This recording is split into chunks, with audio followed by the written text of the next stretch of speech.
Good evening, ladies and gentlemen, and I'd like to welcome everyone to our regularly scheduled meeting of the Municipality of Thames Centre Council. The date is Monday, May the 11th, 2026. The time is 5 p.m. I would like to call this meeting to order. I have received no additions to the agenda, so I'm wondering if we could get a mover and a seconder that the May 11th, 2026 regular council meeting agenda be approved as circulated. Deputy Mayor Smybert and Councillor Lockie. All in favor? I'm just getting used to our new surroundings here. Council is snuggling up here tonight. That it carries. Sorry about that. Okay, any disclosure of pecuniary interest from the members of council? Okay, I'm not seeing any. And we do have a couple of announcements here tonight. I'll start. I'd like to take a moment to recognize two members of our community who were presented with the Sovereign's Medal for Volunteerism. Ernie Reed and Mike Lacey were recipients of this special award, the highest of all recognitions for volunteers, primarily for their work with scouting in the province. Their awards were presented by MPP Rob Black on Saturday morning at Camp Bell. And I would like to offer not only my personal congratulations, but those of the residents and the Council of Thames Centre on this very special achievement. We are all very proud of the work you do. And I do believe that we have another announcement, one from Councillor Crockett and then one from Councillor Lockie. So whenever you're ready. Thank you, Mayor.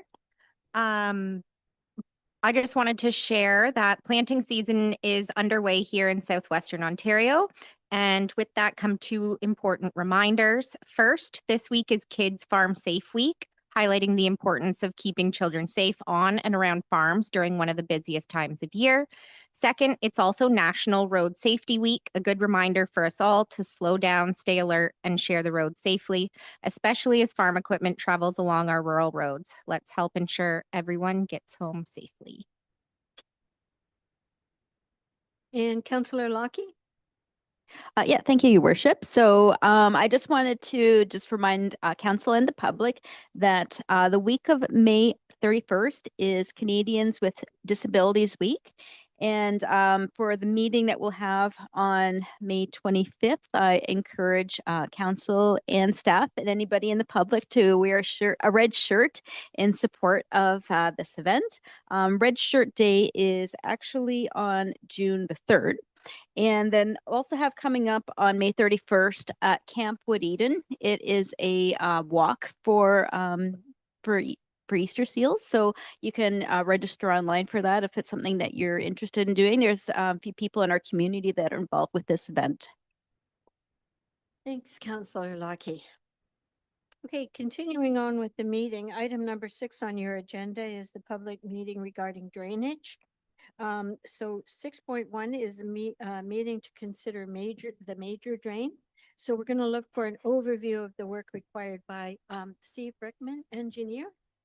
Whenever you're ready, Mr. Brickman, go ahead. Okay, thank you. Sorry, the volume's okay? Perfect. Okay, thank you for this opportunity to present this major municipal drain report. This project is a very simple little project, so I'll just try to keep this as brief as possible. It is very, very straightforward.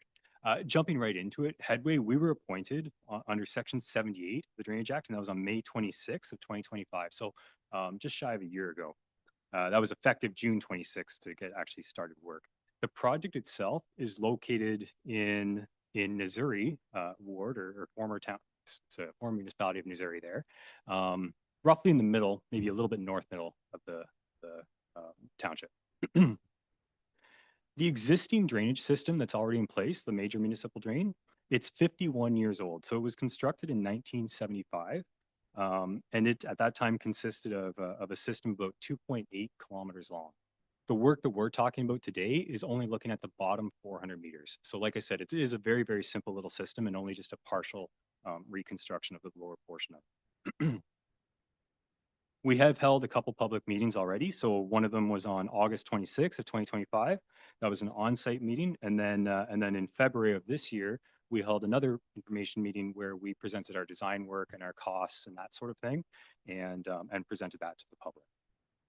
Basically, what we're doing on this project is improving the lower 400 meters of the drain. So we're bringing it up to today's standards. The existing drainage system right now, it's simply too small. It's about a 0.7 inch drainage coefficient. We're doubling that to about an 1.5 inch drainage coefficient. We're making the system bigger at the lower end. We're also improving the inlets into the system as well. So what's happening right now is the shape of the land is kind of a dish shape on a lot of grade. And a lot of surface flow is ripping and causing erosion down through the lower portion. So part of the system is to put a bigger pipe in, but also get the water into that bigger pipe. And that's really what this is all about. So the estimated costs of this project come to $132,700. So that includes things like allowances, construction costs, engineering time, environmental consultations, and that sort of thing, contingency items, all the bottom line taxes and everything. Our estimate comes to $132,700. That actually concludes the presentation. So if there's any questions, I can try to field those. Okay, thank you very much. So I'll start by asking if there are any questions from affected landowners who might be here this evening. Okay, no one online? Okay. So at this also then, is anyone wanting to have their names added or removed from the petition? And there again, I don't see anyone in the chambers. So we'll move it over then to the members of council to see if they have any questions. Oh, Deputy Mayor Smider. I don't have any questions, just a comment. I couldn't resist. So really minor work for a major drain. Yeah. There's always a committee. And I'll move the recommended motion. Okay. Then. All right. So do we have a seconder for that motion? The motion will be up on your screen shortly for those who are viewing. And Councillor Crockett has seconded the motion. And all in favor? And that carries. Thanks very much. That Thank was you. pretty quick, wasn't it? Yes, it was.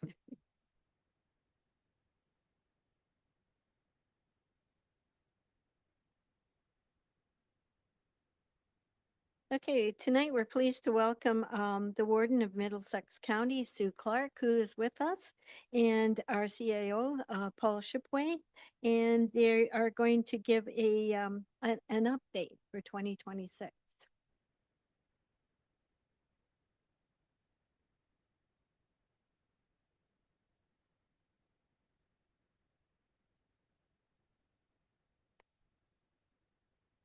First of all, as you said, I'm the Warden of Middlesex County and the Mayor of Adelaide Metcalfe, Sue Clark, and I brought with me Paul Shipway, who is our CAO at Middlesex County, and I don't think he's a stranger to anybody here. So first off, I'd just like to thank you for giving us the opportunity to present to you tonight. We want to provide a brief update on some of the key initiatives that we're looking at and are underway at Middlesex County right now, and how they connect to supporting the municipalities as well as the communities that we serve. Do you want to start I'll let you start. You go ahead. He gets paid the big bucks. This is what we call the dog and pony show. You can decide who's the dog and who's the pony here. So. I was wondering if you're going to say that after we did the tour last year. Yeah, thank you very much for having us. We always enjoy getting out to visit our local municipalities, and we'll touch on later. We've really enjoyed the working relationship with Thames Center. So the strategic plan, council and staff worked last year to update the strategic plan. That's in full force and effect. And it really focuses on a few key items that I think are important both to the county and local municipalities, economic development, and it recognizes our role as a partner with local municipalities in that we're not going to be able to accomplish much without working together. Collaboration and partnerships, which builds on that.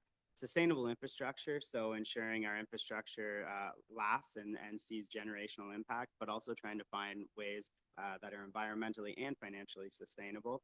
And then organizational adaptability and agility. What we do now, we want to be applicable for the years ahead. So we're focusing on those key strategic priorities, and we're hoping to show some practical examples of that as we move through this presentation. you want to jump in at any point, just feel free as you're the boss. And on top of the strategic plan, with economic development having been such a key focal point for council this term of council, was the completion of the economic development and tourism strategy, and that looks out to 2030. So we had a lot of local municipal impact on that and from the business community. So we're very appreciative for that feedback during the process. And again, it's focused on that regional coordinated approach to investment attraction. Understanding workforce development and tourism growth are going to be key to Middlesex County on a go forward. So the shift in this plan is really a stronger emphasis on measurable outcomes and working collaboratively. The team's done a lot of great work historically. However, we haven't always translated that to council or to the business community or the public and how that actually makes a difference on the ground. It's easy for us to look at assessment.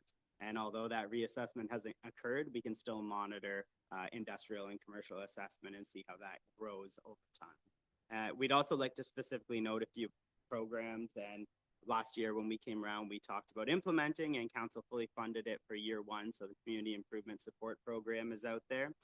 Again, we did shift the previous CISP program to focus more on industrial and commercial development and affordable housing. So those tranches of funding have been increased, where that sort of facade and improvements to existing that maybe don't generate assessment income has been reduced to focus on those other areas. We also have the county loan program. Southwest Middlesex just modified their program, and I believe Thames Center has one, but I can't keep track of that. And then the Employment Lands Readiness Program in the Township of Adelaide Metcalfe has just done the first successful application of that program. And that's really to look at advancement of potential employment land surrounding 402 interchange in Adelaide Metcalfe. So exciting times on the economic development front. We again touched on this one last fall when we were here, and this one is just near and dear to my heart. The county has so much forests that contribute to the overall county and sort of economic and social well-being within the county. We've updated our forest management plan with a 30-year horizon. That's actually out for engagement right now. We picked up some positive media coverage over this. We're very lucky to have a county forester, and we're able to do what's really a biological study in-house. So we're very proud of that. And on top of that, we submitted a D permit application to the province. And what that is when they did PowerCo, they had to cut down a bunch of trees. So they put out a program for replacement of that. And Middlesex County submitted a significant program to that. So we're hopeful we'll hear back on that and be able to further enhance the county forests across the county. We're also concurrently working pretty much across all of our service areas to do master plans and reviews, but it's that time for library services. So Lindsay, our library CEO, is working right now leading the library master plan. And what we're really looking at is the system as a whole. Our existing basic branches, our comprehensive branches, how those integrate with childcare, and how we can build on our service agency service manager role that we share with the City of London to enhance those services and have those comprehensive facilities across the county. So there's going to be great opportunity for feedback and consultation on that. And I know Thames Center does a wonderful job with parks and recs and community building. So it would be great to have your feedback within that survey as well, as we look forward to what that will look like on a go forward. Next, Middlesex County Connect. So we continue to evolve, and this service is performing quite strongly as part of a regional service delivery. In 2025, the service exceeded 14,000 riders for a 27% increase while maintaining a 98.5% reliability rating. The program transitioned from the Community Transportation Program, which was a provincial program called the Ontario Transit Investment Fund. And it's a 5-year commitment with $3.4 million from the province. And then the other $3.4 million from Middlesex County and its partners. So at this point in time, we're very fortunate that the City of London, City of St. Thomas, and City of Sarnia have fully partnered with the county. They're financial contributors. We are down one partner. However, we're advocating quite hard for our friends at Oxford County to join that service. And we're also exploring with the private sector and how they can contribute to this, because what we found from from this service, and all the credit really goes to Anum, who's our community transportation coordinator, Dimitri in the interim, and Kara, is that Middlesex County Connect is transporting young people to post-secondary educational institutions, being Fanshawe and Western, and allowing people to get to medical appointments and to job opportunities. So we're excited about how that contributes to the overall well-being of the county, and we're excited to grow that further. If I can just add, we're pleased because we have stable funding now for the next 5 years. So that's something you can take to market when you're out trying to advocate for cost sharing with businesses and other users on the system. Well put. And we're just getting ready. So the province did an announcement recently on the funding aspect.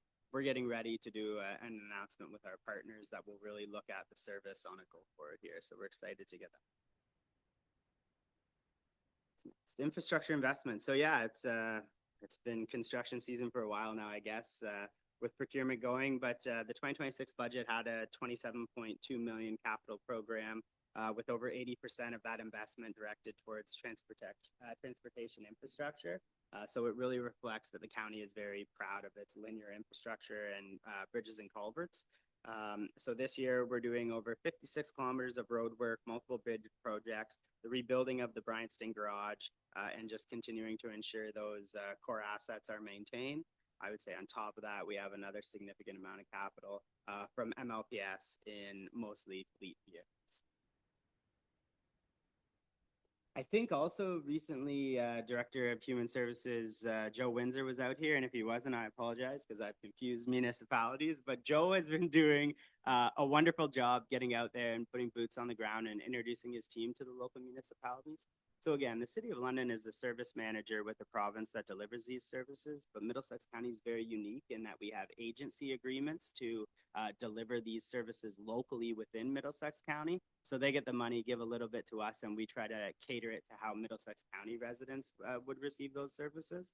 So Joe has done a great job with his team, and we continue to play that supportive role in housing and human services. And we're dancing that line between planning and housing as well, and just trying to find ways where we can create an ecosystem that supports the whole continuum of housing to ensure that those people that are couch surfing or are in a precarious position have the supports available to them. We currently contribute as Middlesex County 7.4 million annually to the regional housing system as part of the broader effort. So that goes to the City of London. It's actually outside of transportation services in Strathmere Lodge. It's one of our largest levy supported areas at the county. It's something we like to drive home when we're out visiting. And what we're really proud of is the HAP program as well. So the Housing Accelerator Fund, 4 of our local municipalities got funding under that program. Will be great investments in infrastructure, but also it allowed us to work collaboratively to update zoning bylaws and community improvement plans, and then take those lessons learned where we brought in consultants to support us on that and share across the entire county. So in fact, all 8 municipalities hopefully benefit from that. So excited to start seeing all those be completed. I'm just going to add something because Paul won't toot his own horn, but since he's come into this role, he's reached out to London Middlesex Housing and is having more open dialogue with them because you all know how to work with calculators. So $7 million. I don't think there's been an investment in Middlesex County probably since the late 70s. So we've been paying him for a long time, and I think it's our turn now, and Paul's advocating for that. So I really appreciate that. Thank you very much, Gordon. The team's doing a great job, and I would say just generally all the local municipalities, Jill, all of the staff have just been great to work with. And I think when we all push together in the same direction, we have a better chance of accomplishing outcomes. MLPS has really been a sector leader. It's our largest service area, hands down. I think we're up to almost 80 million in overall budget. And they've been recognized again and again for being provincial leaders in land ambulance service provision. So we're really excited about that. And we're seeing some enhancements to the medical priority dispatching system. So it's really the way calls come in, how they're triaged, and ensuring land ambulances are dispatched appropriately to get people the best care. So that should help with offload delays and sort of burden on the overall service. And Adam Bennett and the entire team over there continue to find ways to work with the province and leverage, I would say, provincial funding programs to the benefit of London Middlesex, because we do provide the service for London, but really Middlesex County, since we're here in Middlesex County, the way we can use community paramedicine funding, the way we can utilize CPLTC funding, which is community paramedicine in our long-term care homes. So they've done a great job, and we just want to share that. The Rapid Response Unit was provincially recognized for being an innovative solution in the land ambulance sphere. Next is kind of just a recap of everything I've been saying all along. Where our success really comes from as a county, in my opinion, is the shared services. It's been a key focus for a very long time at the county, and we've sort of recommitted to that on a go forward. Economic development planning, IT, GIS, emergency management. The one right now that I think we're most proud of, and we just received sort of an internal report on how it's functioning, is procurement services. It's really wild the amount of work they've been able to do across the county, to the point that we're going to look at further enhancing that service, and we can get more detailed in sort of pre-approved vendors and just more of the nuanced work versus just sort of program-based work. So we're really excited how we can share that resource and have that across the county and at the county. So we like that. Reduces duplication, reduces burden, and overall focuses on outcomes and service delivery. So as we've been saying, as we're going around, this is our second local council visit, that if anyone has ideas for shared services, we always want to be part of it. It doesn't have to be that we're going to lead it, but we want to be part of that discussion in finding the ways to enhance our community outcomes. And also for efficiencies, and you know, we're looking at policies and changes as we go through with the daily work of the county, and so we're always open to please come forward. Yeah, and I think just an example of that is the municipal election readiness. So Was there an election? I heard, yeah, I heard that, you know, all the local municipalities, including Thames Energen, is an excellent clerk. The county has been playing a supporting role, where if we can support with procurement, with candidate information sessions, with audit compliance committees, any of those things, we're going to offer that support, but letting local municipalities take the lead. So we're really excited about that, and that has continued as we go forward here. We're excited about a lot of things, as you can tell, because I've said it every slide 5 times, cheating myself as we go. And then Governance Administration Center. So when we were here in the fall, that decision had been made, but it had not been advanced in any tangible way. That's a $14.7 million project that's going to be funded partially from reserves and partially from an Infrastructure Ontario loan. That was decided after a council analysis to ensure that we have funds and investments for future projects as well. Its anticipated completion is fall 2026. It's going to enhance accessibility and sort of universal design throughout, and will be a modern county administration building. We're hopeful we can have the last county council meeting of this term in the county building at the courthouse, and the first of the next term in the new building. But we'll see how that plays out, because construction is a wonderful thing. That's all the items for presentation that we have tonight, but we're always here to answer any questions, and this is just an opportunity for us to sit in front of you, but the opportunity to have this discussion continues all the time. So thank you very much for having us again. Thank you very much for all of that, to the warden and to Mr. Shipway. Council, any questions that you might want to ask? Councillor Heeman. Thank you, Your Worship, and thank you for that wonderful presentation. It's always good to know the good things going on at the county. I wanted to ask you about something that's kind of developing within the conservation world in terms of the shift in region or municipal representation.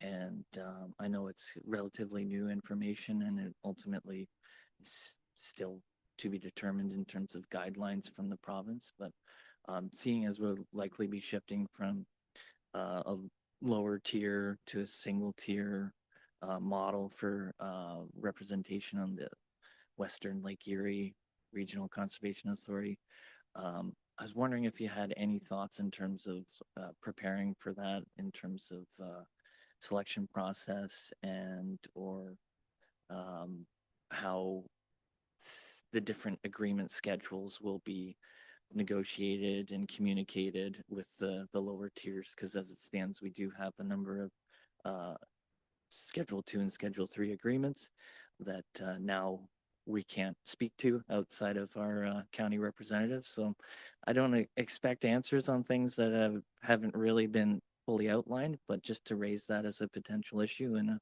opportunity for us to work together as partners. I don't know that it requires a response, but Councilor or Mayor McMillan and myself, we've met with Rob Black and Josh Morgan hosted a meeting with all the mayors at the City of London. I don't know if you're aware of that. And it came out during Brian Petrie's presentation that sort of when it's supposed to start is February the 1st. And one of our asks was, could you push it out a little bit? Because Rob freely admitted, I'm sorry, Minister Flack freely admitted that they're kind of making it up as they go and they don't really have a full plan in place. He did say to me that they would have representation from the local areas on now what that looks like, whether it be municipal elected officials or I sort of got the feeling that it would be experts in the field from your community. So I can't say exactly which type, but you know what sort of experts you would need based on engineering and environment and things of that nature. So I wouldn't be surprised if it depends on like everybody around this horseshoe has a different skill set and you all know what are your skill sets. So you'd have to ask yourself, do you have the skill sets to sit on a board like that? I think that would be a good starting point.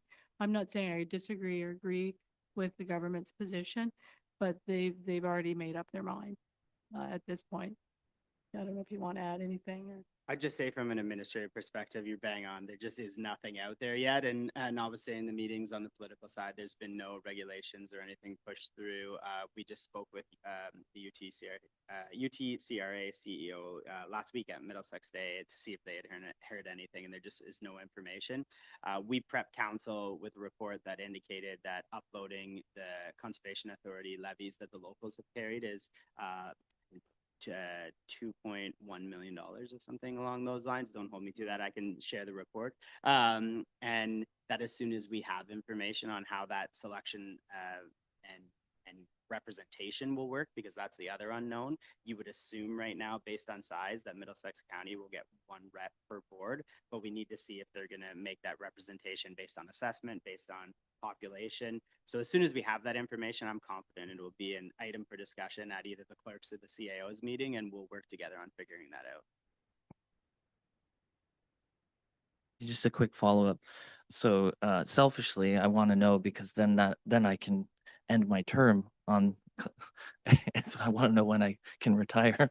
And then also, like, to the point about experts, we do have a provincially appointed farm representative position, but it has not been filled in the entire time that it has been created. So yeah, just anxious about when I get to fade into the background. But I know our staff does work quite closely with the Conservation Authority in recreation and in other areas of infrastructure. So I know that we do have a close working relationship, and however we will channel those communications and forward, I think everyone's eager to know. Thank you. Thanks, Councillor Heyman. And if I may, I can jump in on this a little bit because just today I was on a Teams meeting with the Eastern Lake Ontario. And basically, just to bring you up to date, that what they've done at that meeting today was primarily just to put down sort of the structure of how they're beginning this process. Kind of the rules, the regs, the procedures, which are, they're going to be getting more input and that sort of thing. But I don't want to burst Councillor Heeman's bubble, but it seems right now that until your municipal council is ready to select a new person for the upcoming boards, you're it. So you would be on for Upper Thames, and I'll be on for Kettle Creek until such time as. But the details are extremely sketchy. This is going to be a huge work in progress to try and get to the 1st of February 27. So buckle up. It's going to be, yeah. Okay, but thanks for bringing that up. Deputy Mayor Smybury? Thank you so much for taking time out of your very busy schedules to do the visits to the local municipalities. I was just wondering if you just could give us a little bit of an update on the archives feasibility study that's currently ongoing. Met the lady doing it. You, Madam Mayor. Yeah, so the archives feasibility study was approved by County Council. That project has started, and surveys have went out to local municipalities, to benchmark municipalities, so other counties that deliver archival services, and to all the identified community archives, cultural services groups. And that third group, the consultant is actually making a point to go meet with in person to understand their perspectives. One thing that we've been really trying to clarify is that this is not a final recommendation where the report comes back and says Middlesex County shall do this. This is an assessment of archival services, and it likely will bleed into cultural and community services and how those are delivered, and then present objective third-party identified ways of status quo doing nothing, a hybrid model, a digital model, what an archives would look like, and all the costs associated with all those various iterations, and then allow county council to have an informed debate about delivering or not delivering that service in the context of all of the county delivered services. So we really just want to be cautious about that. That is the purpose of the study, but the consultant team is taking a really hands-on approach and getting out and visiting with all the local communities. I think that's happening this week and next week. And again, if I may, there is I filled out a survey that was circulated around to get people's input into what we should or shouldn't do. Okay. Anyone else? Oh, sorry. I should be looking this way. Who is first? Councillor Crockett then. Thanks, Mayor, and thank you for coming in. I just wanted, it's more of a comment, so don't worry.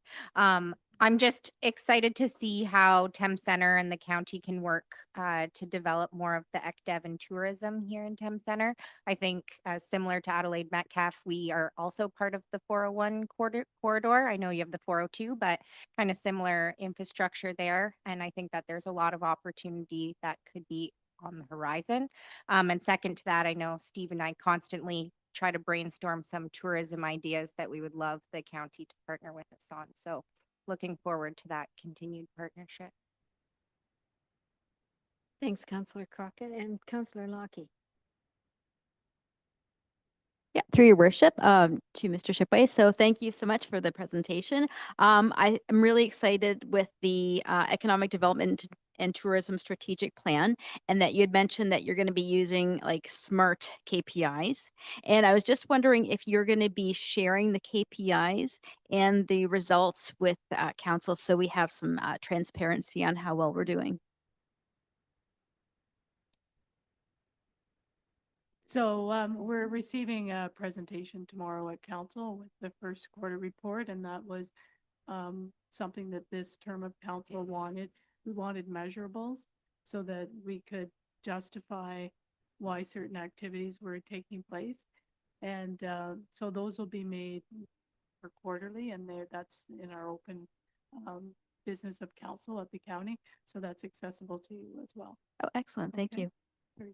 Yeah, no, absolutely. We have our first quarterly report on right now, and then our annual report will utilize a little bit different statistics because on an annual basis we can, but there's some good data in there that shows activity because it's important to show what you're doing, but also measuring outcomes. So for example, in Q1, I think our commercial assessment is up, our industrial assessment is up nominally, but our commercial assessment is down, apologies. So yeah, we'll be able to look at that and then tailor our strategies to try to address that more effectively.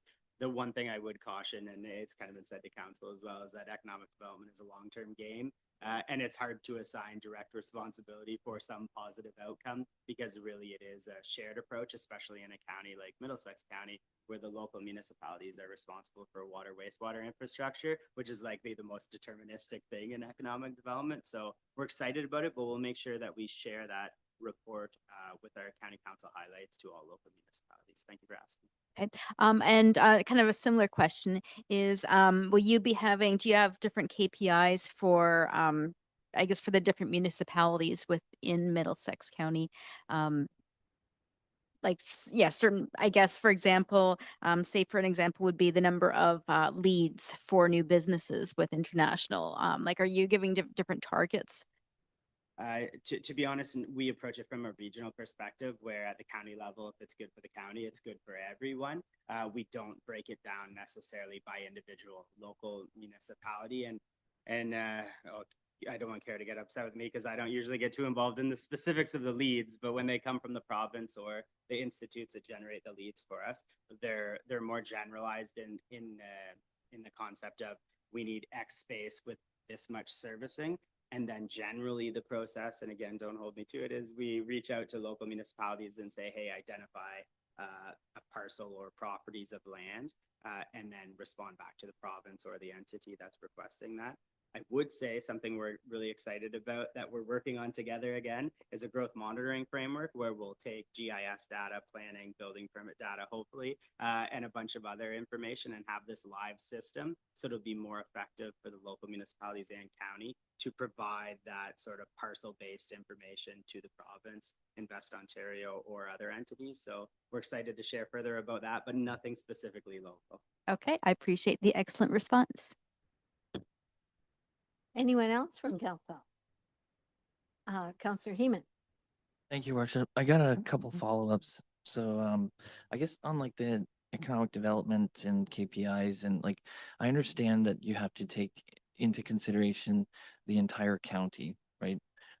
Because, you know, it's like no different here. We want to think about the benefit of the whole region. But I think also it's also true that if everything's important, nothing's important. And, you know, through the lens of KPIs, and is there not some optimal balance or ratio of employment lands per capita that may be something that could be used in a decision-making process? And along those lines, like I do really appreciate the loan program. We made very expeditious use of it, and I think we're at our cap, and we did that in the first year, and I think we have one drain to show for it, and that's going to unlock some of our employment lands. But that's, you know, one potential park with a lot of impact. But again, now we're kind of capped in our ability to expand our investments because of the limitations around, you know, water, wastewater, stormwater. So and I understand there are some changes to that program, but if there's any further opportunities to increase the allowance or work with the province on more of those opportunities, because I think we see the direct benefits of those. And likewise, the project on King Street in Thorndale, where we're working together on that. You can already see shovels in the ground where probably the first new commercial buildings have gone up in, I don't know, 20, 30, my lifetime at least. So again, I think when we do work together on these infrastructure projects, we do see those benefits. Just one other item with respect to the transit link, do we still work with a third-party service provider for that? Yeah, so just circling back on the per capita aspect, I'd say we're not there yet. Middlesex County just generally has less commercial and industrial assessment, which is our largest measurable when you look at that from any other county in our vicinity. So right now the concept is just more, and the county doesn't really pick the winners or losers of how that works. It's just anyone who comes forward we're willing to support in the context of local municipalities. Maybe in the future, once we're more evolved and have more overall industrial commercial assessment, that ratio may be looked at. But because of the factors being water and wastewater infrastructure really that determine the success of high assessed value employment lands, we let the locals bring those forward, I would say. But I understand what you're saying to try to have some equitability across the county. In regards to the service provider, Middlesex County operates Middlesex County Connect with Voyago operating and providing the buses. And in the financial analysis that was done when it started, the concept was procure and have capital or contract out. And it was found that under the terms of that first program, it would be more effective to contract out. So we continue to contract out for the 5-year term of this contract. And then at the end, county council can do an assessment to see if they want to continue offering the service and then in what manner they would. I didn't write down notes, but a few things. So I'll go from back to front. You can remind me what we wanted to cover. The Community Connect, the province is looking for 20 to 25% ridership, and we're not there yet. So we have funding for the next 5 years, but it's critical to see those numbers grow for funding to continue beyond that. So, you know, we grew what, 27%?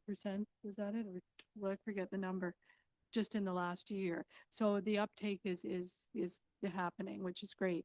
The Oxford County route that was up on the screen, that's primarily to Fanshawe. Like, it's being used mostly by students, and it's one of the heavier used lines. What else would I want to tell you about that? Yeah, no, I wanted to sort of speak to Chantel's, Councillor Crockett's comment. So, because you did raise Adelaide Metcalfe, I know I'm here as a warden, but when you look across the county, we're only 2.8% in industrial. Our neighbors next door are 9, I think, in Oxford, and Lambton's 5.6 or something of that nature. So we are late to the party. And the people that came before us, they did a good job. Maybe they weren't thinking in the same way that the council of the day is thinking and you're thinking, where we need to move ahead. Because for every dollar we collect for commercial and industrial, that takes a lot of pressure off the system. As you know, agriculture only pays 25 cents on the dollar. So we need that assessment to take the pressure off, because residences in your municipality, you know, they have high DC charges and the like. So you want to try to reduce the burden on those people. In Adelaide Metcalfe, I had the opportunity to meet with Minister Fideli, and they have all kinds of opportunity for foreign direct investment. But as Paul mentioned, economic development is a long game, and you have to set the table for them to come. And in our municipality, where $40,000 in tax assessment is 1%, we are very, very small compared to your municipality. So we were the ones that went to the county and said, yeah, if we want to show the province that we're serious, we can bankroll the first study at $250,000, but you know, we don't have it in our budget to pull another 200,000 to get us to the second phase. And when you start spending money, you have the province's attention where they're saying, oh, they are serious, they are going to move ahead. But you know, we're 3 to 4 years out. That's if everything lines up perfectly. But as you know, infrastructure is extremely important. But the province has said, if you have a good proposal and it's going to benefit the area with jobs, economic development, you've got their ear. So if you've got something that you're working on, like Paul said, infrastructure has to be in there, because when they go shopping, when Invest Ontario goes shopping, they're looking for the table being already set. So you have to take that onto yourself as a municipality. Thank you. So any other, oh, another one? Okay, Councillor Heyman? Yeah, I raised the service provider for the transit system just because you know, if you have capital paid for, then at least when the grants are concluded, you at least have an asset. And you know, if we have secured a new 5-year period, then that would be a good inflection point, as you identified, for council to look at. And it sounds like there's a large need for infrastructure around the county. It might be interesting to see if there's opportunities for regional water and wastewater infrastructure, considering that is something that the province is looking at, and considering how close we are to the Great Lakes, that might be able to give us a little bit more access and be less dependent on some of our regional neighbors for some of those services. And last comment, Oxford and Chatham-Kent have beautiful archive systems. Having used them, they're very accessible online, and it's amazing to see the the the centuries of history that we have in this community and to make that accessible. So good luck with that. I think that's it, excepting our clerk, Jenna Netherclock, has something. We're I did- gonna not let you eat out too quickly. I did just want to say thanks. We had our county clerks meeting on Friday, and it was interesting. It's been so great to see the support we're getting as local clerks from the upper tier.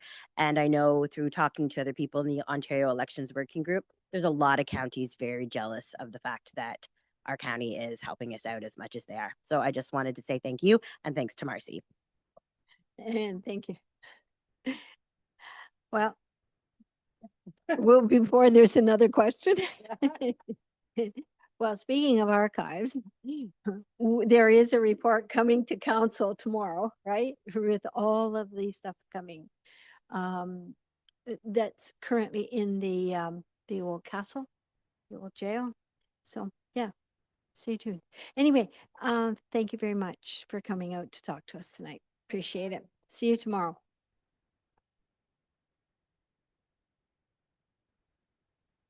Okay, next we'll have a presentation from the Dorchester Dolphins Junior C Hockey Club, supporting hockey growth through dressing room rate adjustments. And we have Ian McDonald and Zach Coral. Am I pronouncing your last name right? Okay, all right. Go ahead when you're ready. The center button will light your microphone red. Perfect. Go ahead. Hey, thanks, guys. Thanks, everyone. Thanks to Mayor McMillan and council for having us today. Zach and myself are here. We're representing the Dorchester Dolphin Ownership Group. There's 6 of us. We're all local residents. We kind of came together over a common view that we think a community team is important in Thames Center. It fosters community pride, supports local businesses, keeps many of our talented athletes developing right here at home. I think most importantly, also gives, the youth that are involved in minor programs, encourages them to stay in, physical activity and minor sports, and gives them something to aspire to. As we look to ensure the long-term sustainability of the Dolphins program, we're formally requesting a reduction of our dedicated dressing room rates. Around the PJHL, there are various models of how ice costs and room fees are charged to their local teams. Typical models kind of range. There's community subsidized, where ice costs and room fees are covered by the community. There's a blended approach where the communities cover the dressing rooms and the team covers the ice costs. At rates that would be equivalent to the minor sports programs. This is more of a middle ground approach and probably the most dominant. And then there's a team pays approach, which is more of a larger market approach. The team pays for both the ice and the room costs and are treated mostly as a commercial tenant. So currently the Dolphins and Thames Center have a teams pays approach. It consists of us being charged for the dressing room that we use. We are charged an annual fee. We pay for maintenance and cleaning of the room, even though this is primarily handled by our own staff. And our ice time costs are charged out at a rate equivalent to our minor sports programs. We understand that ice time is limited in Thames Center, that we are afforded the opportunity to pair with the arena in different sponsorship programs. So we're not looking for a full community-based subsidized model. Our proposal is that we adopt a blended approach. Our room rental costs, it would be nice to have those covered by the community or significantly reduced. I think in doing that, it allows us to put a more sustainable product forward. Our Dolphins program runs consistently at a loss every year. It is funded by the owners. We are continually coming out of pocket to keep the team afloat. And a large part of that is the revenue streams are limited. So we're looking at what we can do from a cost perspective. Allowing us the room rental at a rate that is significantly reduced would allow us to put more money into the program. It's something that I think, as we attain funds that we can spend on players, attract players to come and play for our team, it puts a better product on the ice. It puts more into the community in that want to come to the games. People want to be there. People want to be a part of that success. And so I think that's why we're here today. We feel the team brings a lot to the community. Want to touch on some of that? Was kind of hoping you'd stick more to the script. I can take it if you want. Yeah, you keep it. So, so in terms of like what we bring to the table, we bring that community pride and that identity, right? A lot of seniors, a lot of youth come to the games. It is a sense of pride and enjoyment. There's an economic impact. We bring in spectators from surrounding areas, which help our local restaurants, our gas stations. There is establishments right within the facility that would do better business having us there. The skate shop, the cookie nook that are right there in that spot. And I think when we break it down and we say, what we're truly asking for is, yes, we're asking for a reduced rate, but the space that we're using isn't primary space. The room that we lease is in a back corner. It's a dressing room and a small office and an equipment room, which we feel is not necessarily comparable to having something up front in the lobby where we are a retailer looking. And so, yeah, I think ultimately that's what we're asking of council. Hoping you guys will understand that we want to put a long-term product here in Dorchester and have the Dolphins be a staple in the community. Thank you. Is that it, Ian, or do you? Yeah, I think that's it. Okay, all right then. Okay, I'm going to turn it over to council now for questions. Deputy Mayor Smyberg. I just want to thank you for all that you do. I know that any kind of junior hockey program in any municipality is a benefit, right, for the municipality and also the residents. And what else would we do on a Saturday night? But my question is in terms of, I guess, what would the top 3 costs be for a junior hockey program? Yeah, so actually the top 3 costs, first of all, would be our ice costs. They're the biggest. I think we pay over $25,000 in costs for ice fees alone. Second to that would be our equipment budget for the players.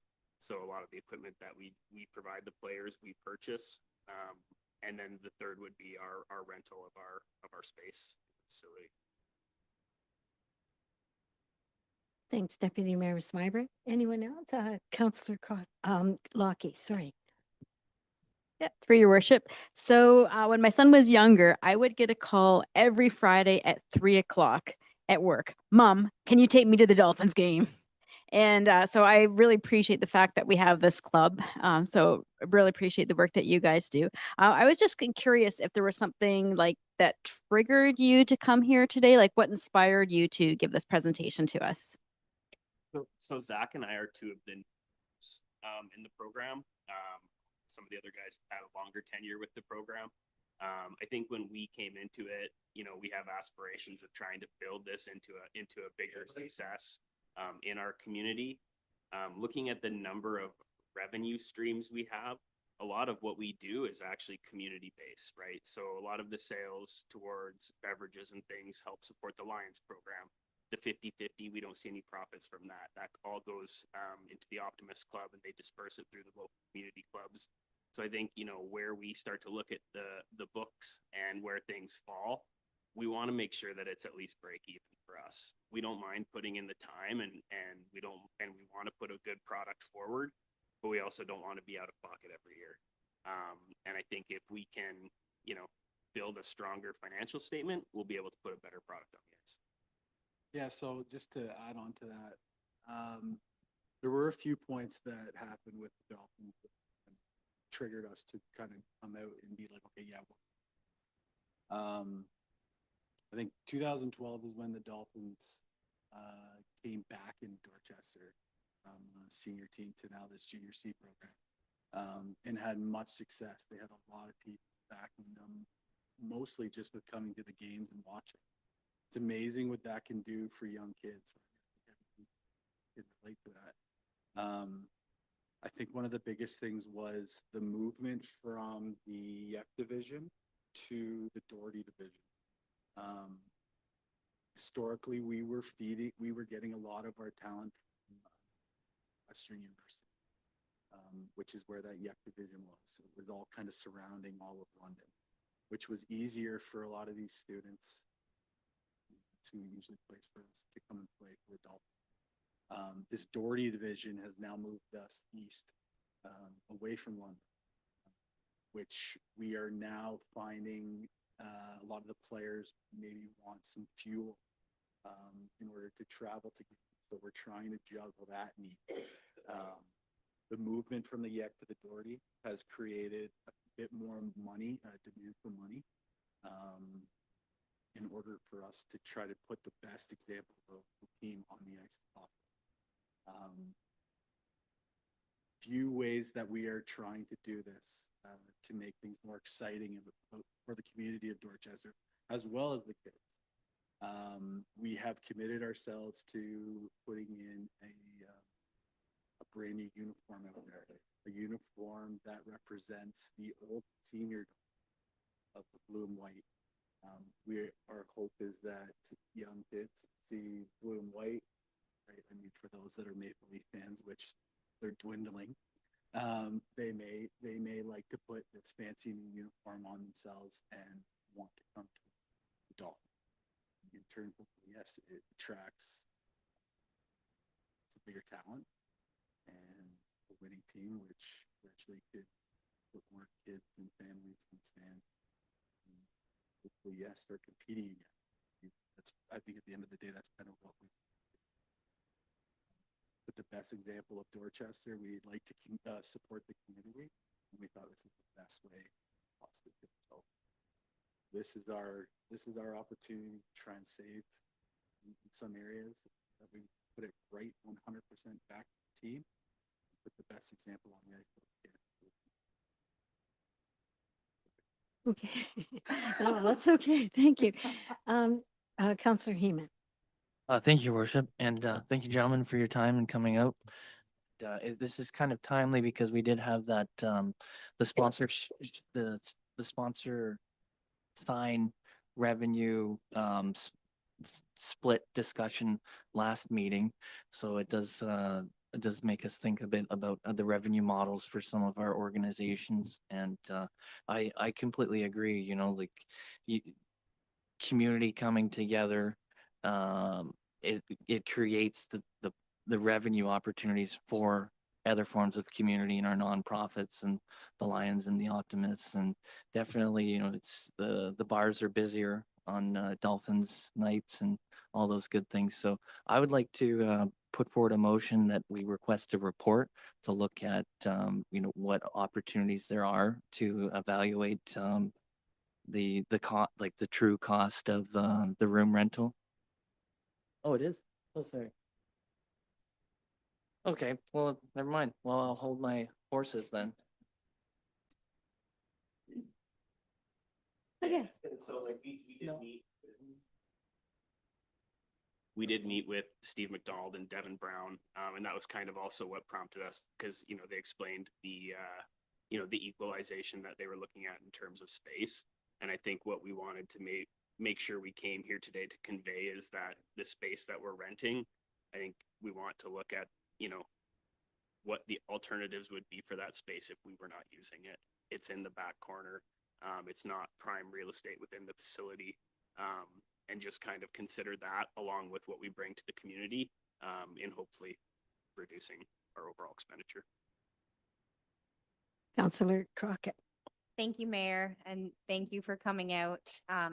We get a little repetitive when we all say that, but I think the two of you coming out to represent a team that I think is pretty near and dear to the community's heart as well as our own. We see the benefits of the team coming out. As someone who, I don't know, was like Danielle was saying, we got to see the rebirth of the Dolphins at a pretty fun time. So I would almost say that now, especially with your younger coaching staff, younger owners, you're almost doing that again. And to Tom's point, I think that there's already a foot in the door for kind of this blended partnership with the community. I know that you bring in a lot of sponsorship revenue, as well as obviously the contributions to our service clubs. So I heard some whispering over here, so I'll maybe look at the opportunity to either maintain or work together on what would be feasibly acceptable to have you continuing to house the team where you are, and some other possibilities that perhaps could arise from your presentation this evening, as well as the rate change presentation later on in the agenda.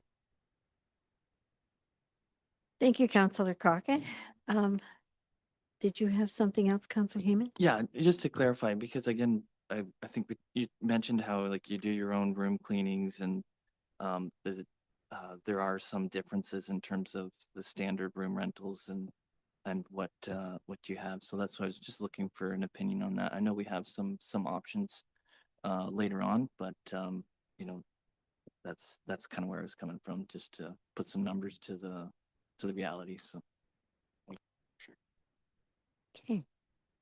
Is that it for questions for council? Okay.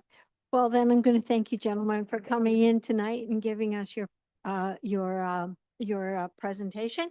And at this time, I will ask for a mover and seconder that the presentation by Dorchester Dolphins Junior C Hockey Club regarding supporting junior hockey growth through dressing room rate adjustments be received for information.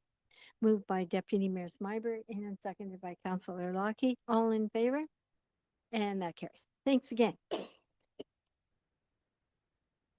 right, number 8 on the agenda is a public meeting. At this time, a mover and a seconder that council adjourn its regular meeting at 6:01 p.m. and move into public meetings pursuant to the Planning Act to consider consent application B3-26 as appended to the May 11th, 2026 regular council agenda. Mover and a seconder? Moved by Deputy Mayor Smybert and seconded by Councillor Lockie. All in favor? And that carries. So an overview of the application for consent application B3-26, property address 5584 Hamilton Road, County Road 29. And are you taking this one, Erin? Okay, go right ahead.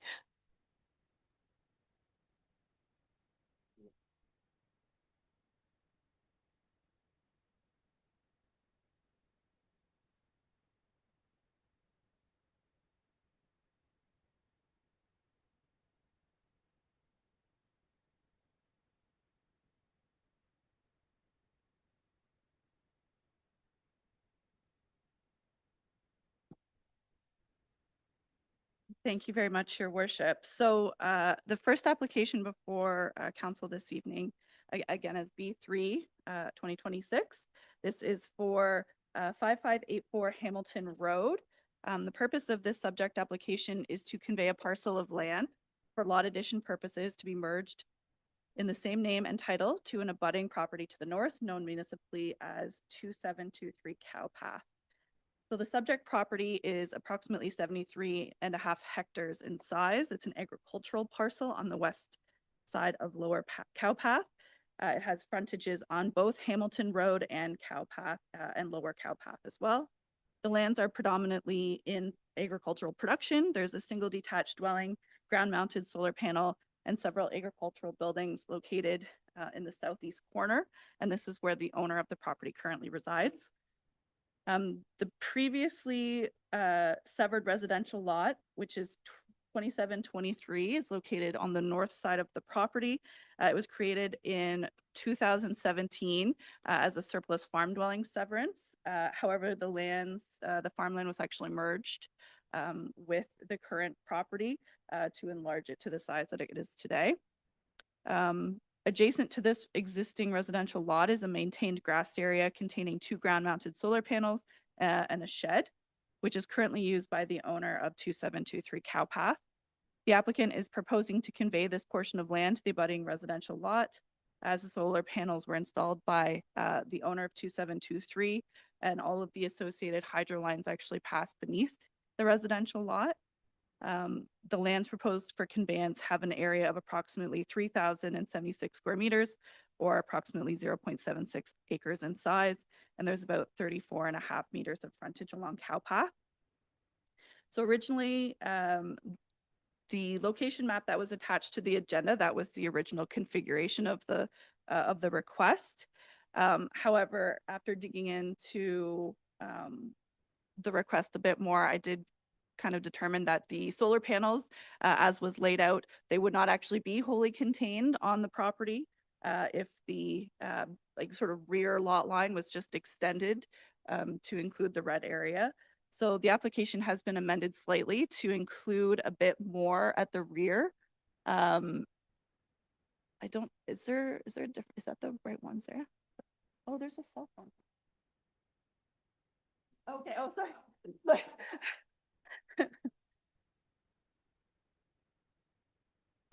So anyway, yes, it's hard to tell because the lines, the thickness of the lines, but we've actually bumped out the red area at the rear just a little bit, just to ensure that the solar panels are fully contained.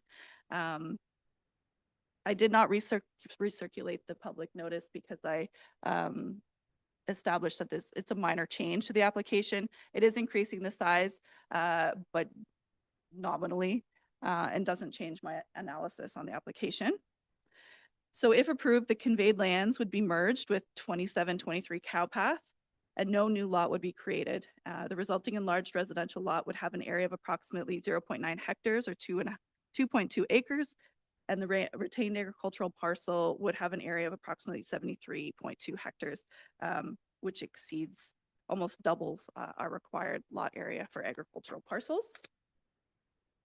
So my analysis of the application was against, of course, our provincial PPS, local and county official plans. So it's my opinion that the proposed consent represents a minor lot addition involving about 0.76 of an acre of land that's functionally associated with the abutting residential parcel.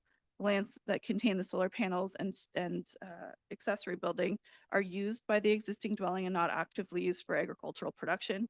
I did speak with the subject landowners, and he indicated that to remove the solar panels and all of the existing infrastructure is not worth it for him to put the land into production.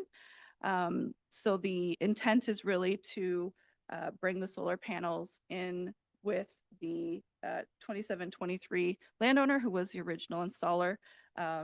And it was their understanding too when they went through the consent in 2017 that the solar panels would be included. However, for whatever reason, they were not. So they are looking to just reestablish what they sort of wanted from the beginning. The official plan, the PPS, the local official plan, and the Thames Center official plan emphasize the preservation of agricultural land. They established the minimum parcel size of 40 hectares. And again, while the plan generally restricts rural severances, they do allow for lot additions as long as no new lot is being created and the overall agricultural operation is not affected, which I believe is occurring at this time. From a zoning perspective, the lands are zoned agricultural. Again, the minimum lot size, frontage, all of that is maintained. There's no conflict and no requirement for them to do any sort of minor variance or rezoning or anything of that nature. So the application was circulated as per the requirements of the Planning Act. The county engineer did advise that as Hamilton Road is a county road, that road widening dedication of up to 18 meters would be required, if not to that width already. You can see, sorry to do this to you, Sarah, just a bit to the, yes. So just to the west, you can see that the frontage sort of cuts down a little bit. So at some point there was road widening that was taken. So it will basically just be a continuation of that width to the along the whole full frontage of the Hamilton Road. I have spoken with the landowner who will be impacted by this. He acknowledges the requirement and does not have a concern with it and was fine with the condition. So that being said, my recommendation this evening is approval subject to the 9 conditions that are attached to my report. They're all fairly standard for lot addition purposes, ensuring that the lands are merged on title, as well as the road widening requirement. Everything else is pretty standard. Thank you very much. Thank you, Erin. Is there any additional information from the, do you have someone online? Okay, you can bring him in.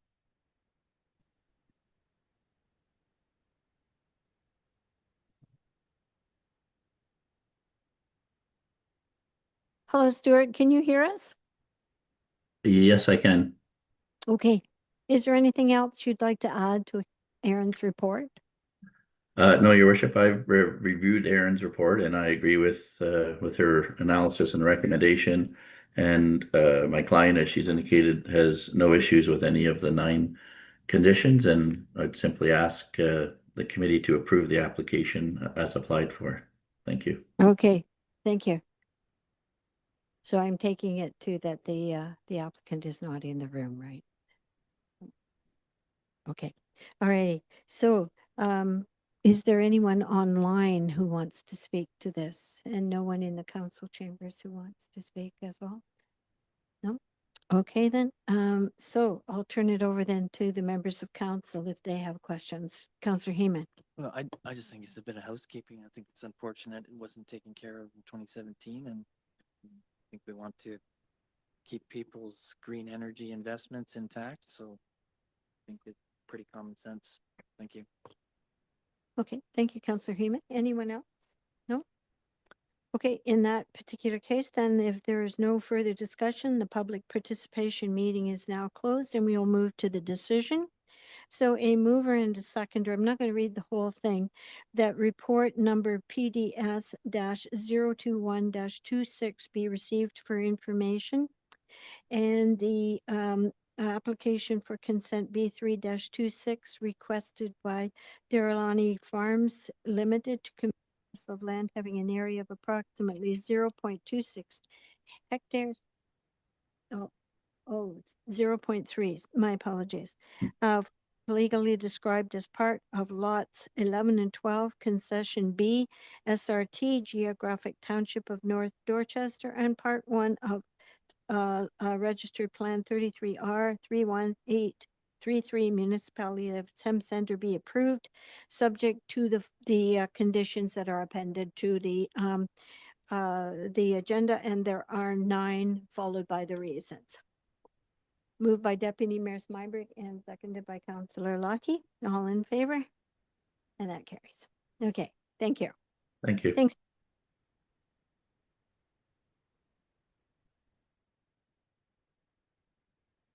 So at this point, a mover and a seconder to close the public meetings.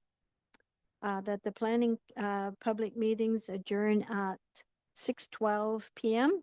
in order to sit as a committee of adjustment under the Planning Act to consider minor variance application A4-26 as appended to the May 11th, 2026 regular council agenda. Deputy Mayor Smybert and Councillor Lockie. All in favor? And that carries. All right, this concern 9.1 on your agenda concerns minor variance application A4-26. Property address is 210 Main Street and 211 Upper Queen Street in Thorndale. And there again, Erin to present. Thank you very much, Your Worship. So the purpose and effect of this application is to seek relief from the zoning bylaw with respect to minimum lot area requirements for the site-specific residential first density zone for a severed lot created through consent B1-26. Subject property is approximately 2,250 square meters. It's a residential lot. It's irregular in shape. A portion of the property is located on the north side of Main Street, east of Railway Street, with the balance of the property located at the southeast corner of Railway and Upper Queen Street. As the committee will recall, the lands were subject to a consent at the previous council meeting. It sought to sever a residential lot to reverse a merger that was done through a legal process when transferring lands. So they're looking to just restore what was there originally. Unfortunately, during that process, it was identified that the lot at 210 Main Street did not meet the minimum lot area requirements of our zoning bylaw. And one of the conditions that was approved by council was the requirement for this minor variance. So I just wanted to be clear that the applicant still has the conditions that he is working through. However, there should be no further planning processes that result from this consent. And so as far as I am aware, and as far as planning staff are aware, that this should be the final application to sort of deal with this correction. So the application was tested against the 4 tests of minor variance. Staff found that it was considered minor in nature, appropriate use of the land, and it met the intent of both the official plan and the zoning bylaw. Again, this is just a sort of a status quo that we are looking to return to. The application was circulated as per the requirements of the Planning Act. There was no comments that were received. We did receive one additional comment from Public Works afterwards of no comment or no concern. I just wanted to make note of that. So that being said, the staff recommendation this evening is approval of the minor variance. Thank you. Thanks very much, Erin. Okay, any additional information from the applicant? Oh, not tonight. Okay. Any public questions from people online or in the council chambers? Nothing? Okay. Any questions from the committee members? Let's just get it Nothing done bad. so you can get your mortgage.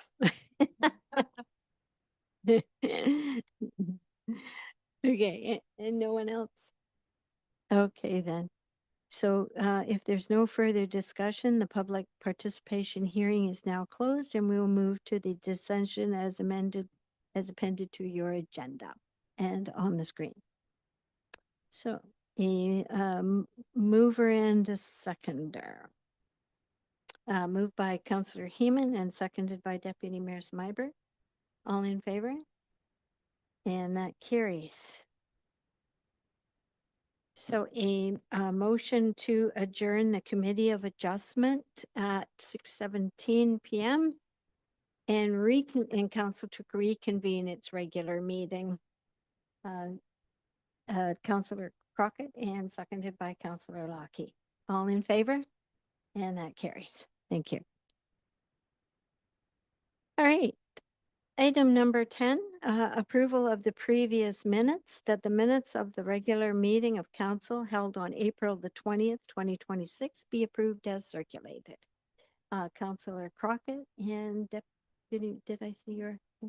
Deputy Mayor Smybert, all in favor? And that carries. Thank you. So the next item is the consent agenda. Items listed under the consent agenda are received for information in one motion. Council members may request that one or more items be separated for further action. Mover and seconder, that consent items 11 through 11.1 through 11.8 be received for information. Moved by Councillor Crockett and seconded by Deputy Mayor Smyber. All in favor? Okay. So next item is the reports of the departments. The first one up is 12.1 application for consent B2-26 1441200 Ontario Inc. care of Tanya Janest as the applicant. Property address is 2250 Elgin Road, County Road 73. Conditions memo. Go ahead. Thank you very much, Your Worship. So the purpose of this report is to provide council with a list of conditions for consent B2-26, which facilitated a severance of a surplus farm dwelling as a result of a pending farm consolidation. The subject property is approximately 54 hectares. It's located on the east side of Elgin Road, just south of Catherine Street. The farm contains a single detached dwelling serviced by private septic and a detached shop. The subject application was originally brought to the April 20th meeting of council, at which time council deferred the application back to planning staff to prepare a list of conditions, which was not originally presented due to the fact that the planning staff recommended denial of the application. I have done just that. I've prepared a list of conditions fairly standard for a surplus farm dwelling severance. I have gone through in detail with Tanya what the requirements are going to be. They are fairly standard. In addition to the road widening dedication from the County of Middlesex, of course, there's a rezoning to prohibit additional residential uses on the farmland. The farmland does need to be transferred directly to Burlot Farms or another bona fide farming operation who would qualify for this type of severance. And again, everything else is standard for surplus dwellings. So I'm happy to answer any questions. Thanks, Erin. So does anyone from council have any questions? Councillor Crockett. It's just a comment. So thanks, Erin, for putting this together. And to my knowledge, Tanya, you're good to go with these. Thanks. Anyone else? Okay, so the motion before us is actually that the report number PDS -020-26 for a surplus farm dwelling severance concerning the lands legally known as part of lots 14 and 15, concession 5, geographic township of North Dorchester, and part 1, registered plan 33R 3613, municipality of Thames Center be received for information, and that council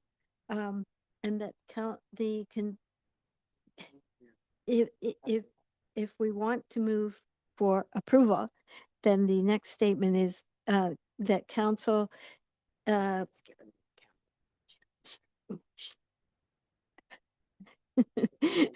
the consent, I was trying to make sense of it. The consent application B22-26 requested by 144-1200 Ontario Inc., care of Tanya Genest, 144-1200 Ontario Inc., for lands legally described as parts of lots 14 and 15, concession 5, geographic township of North Dorchester, and part of Part 1 RP 33R 3613, municipality of Thames Center, and known municipality as 2250 Elgin Road, County Road 73, be approved subject to the conditions as listed on your agenda. A mover and a seconder. Moved by Councillor Crockett and seconded by Councillor Lockie. All in favor? And that carries. Okay, thank you.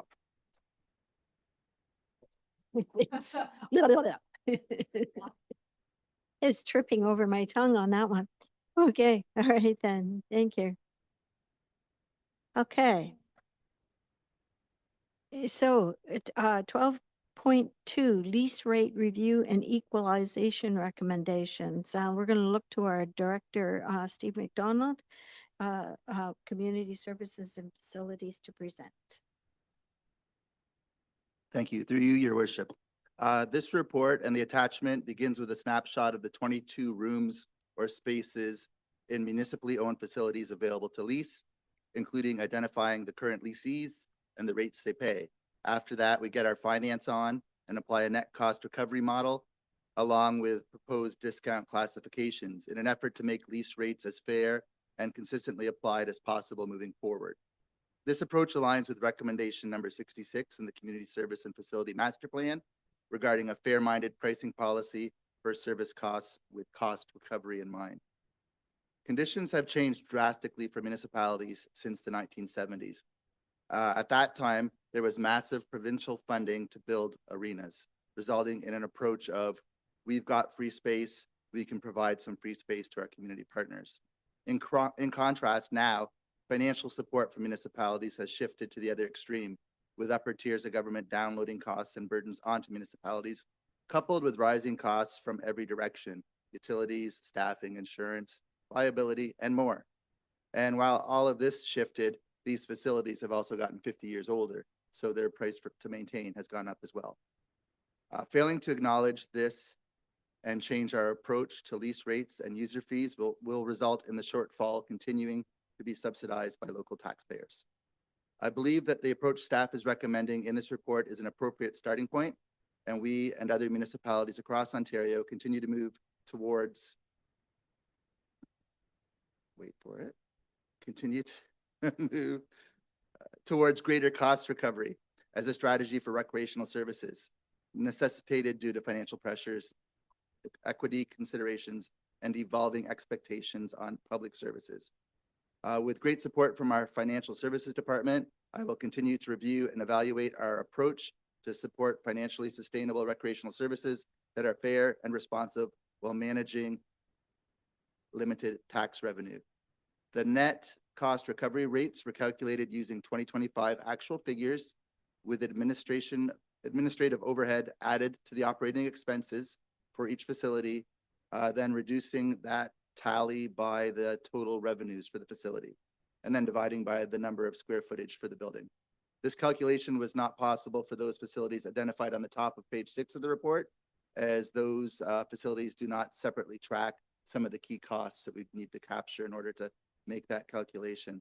I'll also point out that for the Flight Exec Center, a big factor for any arena is the cost of utilities. Understandably, for the arena portion of the Flight Exec is substantially higher than the rest of the building.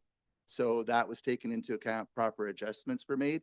So that resulted in providing a net cost recovery rate for the non-ice related portions of the building. So that number, that figure given in the attachment is has factored in the ice. 4 key considerations that were used as a benchmark or a comparator. The proposed net cost recovery rates were fair market value, our agreed upon 5-year phase-in of VON's new lease rate, our published lease rate for storage spaces, along with the factor of supply and demand. These conditions are explained on page 4 and 5 of the report. After arriving at net cost recovery rates, the next key step was defining discount categories based on the type of leasee. This is provided on page 5 of the report. I believe we have found a clean, defensible, and simple classifications system here, with that being 4 categories. Category 1 is no discount, which is being applied or recommended for our for-profit leases, those private businesses in this to make some money. Category 2 is a user group community partner. We have user group community partners, and then the next category is public benefit community partners. So the difference there is a user group community partner is more definitely providing a benefit to our community, but not as wide as a community, as a public benefit community partner. So the user group community partners, quite often that benefit is more for a smaller group, perhaps just their association or their club. So this includes minor and junior sports associations like the Dolphins. Category 3, the public benefit, provide a broader benefits generally to the wider community beyond their own group. And that one's recommended at a 25% discount, whereas the community, the user group was a 15%. And then finally, category 4 is a free use of space category, and that is only as approved by council. So those are for special circumstances. So now looking at the proposed results of the approach, that's captured on the attachment to the report. So Sarah's got that pulled up. Thank you, Sarah. So if you refer to that, first of all, looking at the amount of free space that we currently offer out. This is currently offered in 9 of our 22 locations. That includes the 2 OPP sites, as well as the 1 free storage building that we have agreement with the Thorndale Ag Society. So it's getting close to half of our spaces being given out for free. These leasees are identified with red print in the far left column of the attachment. Next, I just wanted to point out lease rates that are below the storage rate. So in our rates and fees bylaw, we have a set storage fee of 65 cents per square foot. Due to the lack of storage space we have, this is only made available to nonprofit groups like our minor sports associations and service clubs at 65 cents a square foot. So logic would prevail that storage space is not a prime space. It should be a lesser rate than anything being leased, all other things equal, as a meeting space or a business space or whatnot.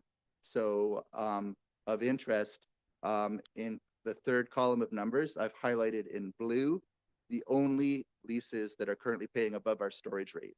There's only 5 of them, while the majority are paying a lower rate or no rate whatsoever.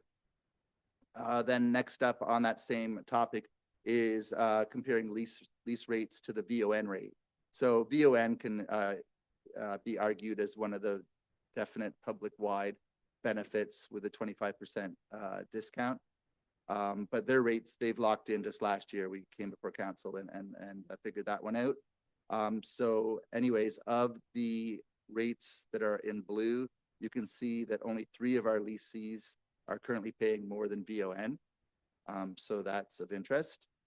And then next up, lease rates that are below the net cost recovery rate. So there's a column in there that's showing the recommended net cost recovery rate. All of our leases are paying less than that rate, with one exception, that being the pro shop.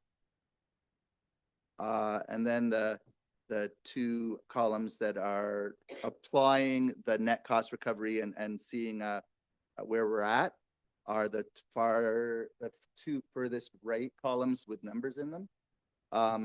One of them is called, let me pull it up myself here. What's it called? So the first one is called taxpayers' current monthly. So that's taking the current rate that we're charging everyone, and factoring in what the net cost recovery rate is and what that difference is. So that's tracking how much we're making up that difference right now through taxpayer subsidy. And then the final number column with figures is the proposed taxpayer monthly subsidy. So that one, the proposed one, is taking the net cost recovery, applying the discount that's recommended, and showing what, if anything, we are still subsidizing with the taxpayer. And if you go to the bottom of those 2 columns, you will see the improvement that's made from one to the other. Under our current status, we're subsidizing overall about $13,000 a month, $159,000 per year. Whereas with the net cost recovery approach, if we can phase everyone into that approach as leases come due, then it's a massive reduction of more than 50%, which will get us down to from $13,000 a month to $4,500 a month, and from $160,000 a year to $54,000 per year. So number is worth 1,000 words. They usually say that about pictures. And then next I wanted to talk about supply and demand. So even with our current low rates, rental lease rates, we do not have sufficient demand for all of our available spaces. We have spaces sitting empty. The vacant spaces have been marked with a green down the one column. You can see the minty green color. Those are all spaces that are either currently vacant or about to become vacant. We have 2 that are moving out at the end of this month, that being the Clever Crow and the Business Help Center. So, so with supply and demand, the one consideration there is all other things even, if we have a space available and our best offer that we get is not at net cost recovery, then one can argue that it's better to have some cost recovery than 0 cost recovery. So that's something that staff can point out as we have those scenarios. And then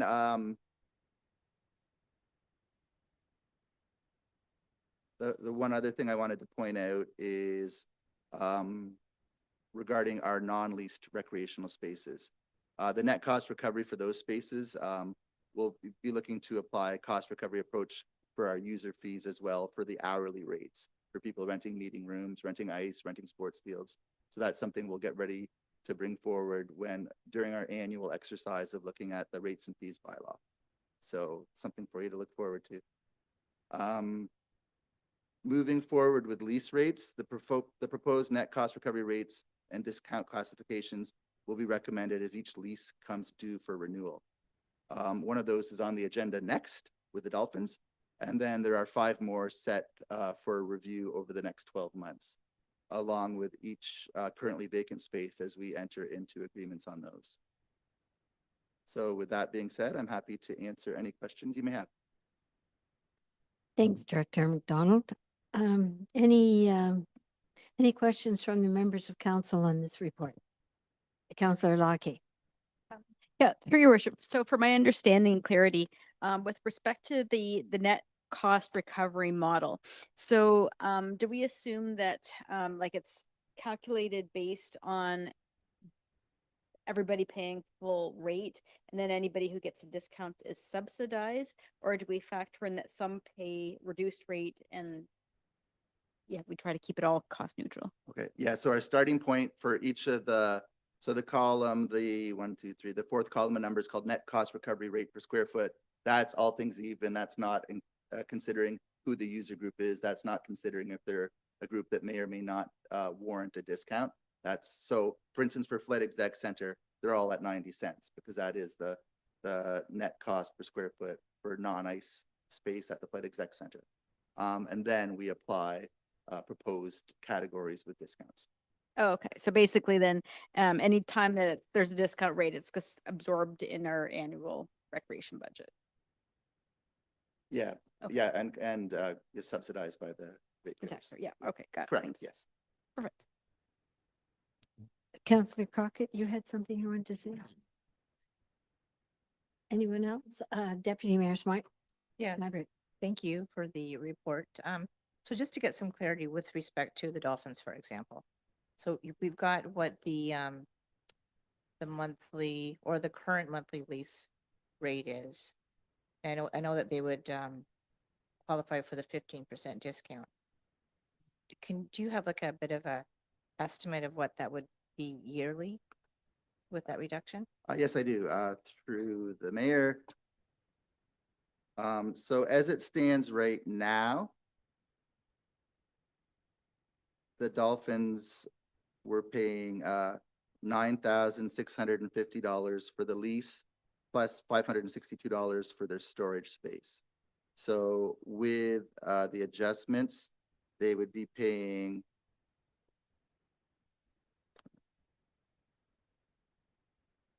$1,347 a month, or $16,000 a year for the lease with storage space. So it's a difference of about $500 more per month, or a difference of about $5,700 more in a year. Whereas as they clearly presented, they're looking for assistance, not an increase.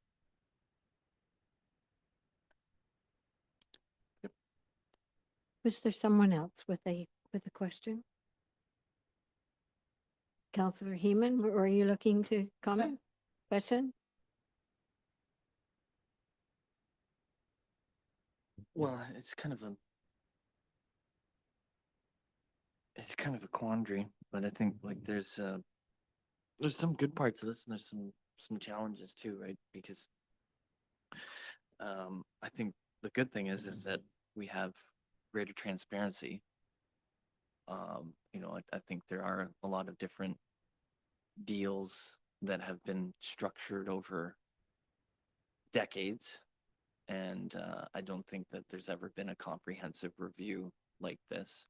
And I think that there are a number of different special circumstances or agreements in place, and this also identifies that too. And I think there's some areas where there's increases forward, and I think there's some areas where we may want to relook at the longer term contracts. Like the example of the VON is that everyone's coming up to their level, but they also have long-term increases that probably should be part of a holistic framework instead of a one-off situation. Yeah, and I think it's also good to have all this information, because then you do have the specific subsidies that are being provided, and I think that is a community service. But I think what's also interesting is if you look at the broader market rate for a lot of these commercial spaces, and that I think is a further community benefit that the municipality is offering. So think sometimes we look at the taxes and we look at just costs, but we don't see the value that is being created for our community. So I think this is a useful tool for looking at that. That said, I think, we have some deliberation to do on 12.3 that I don't think this makes easier. So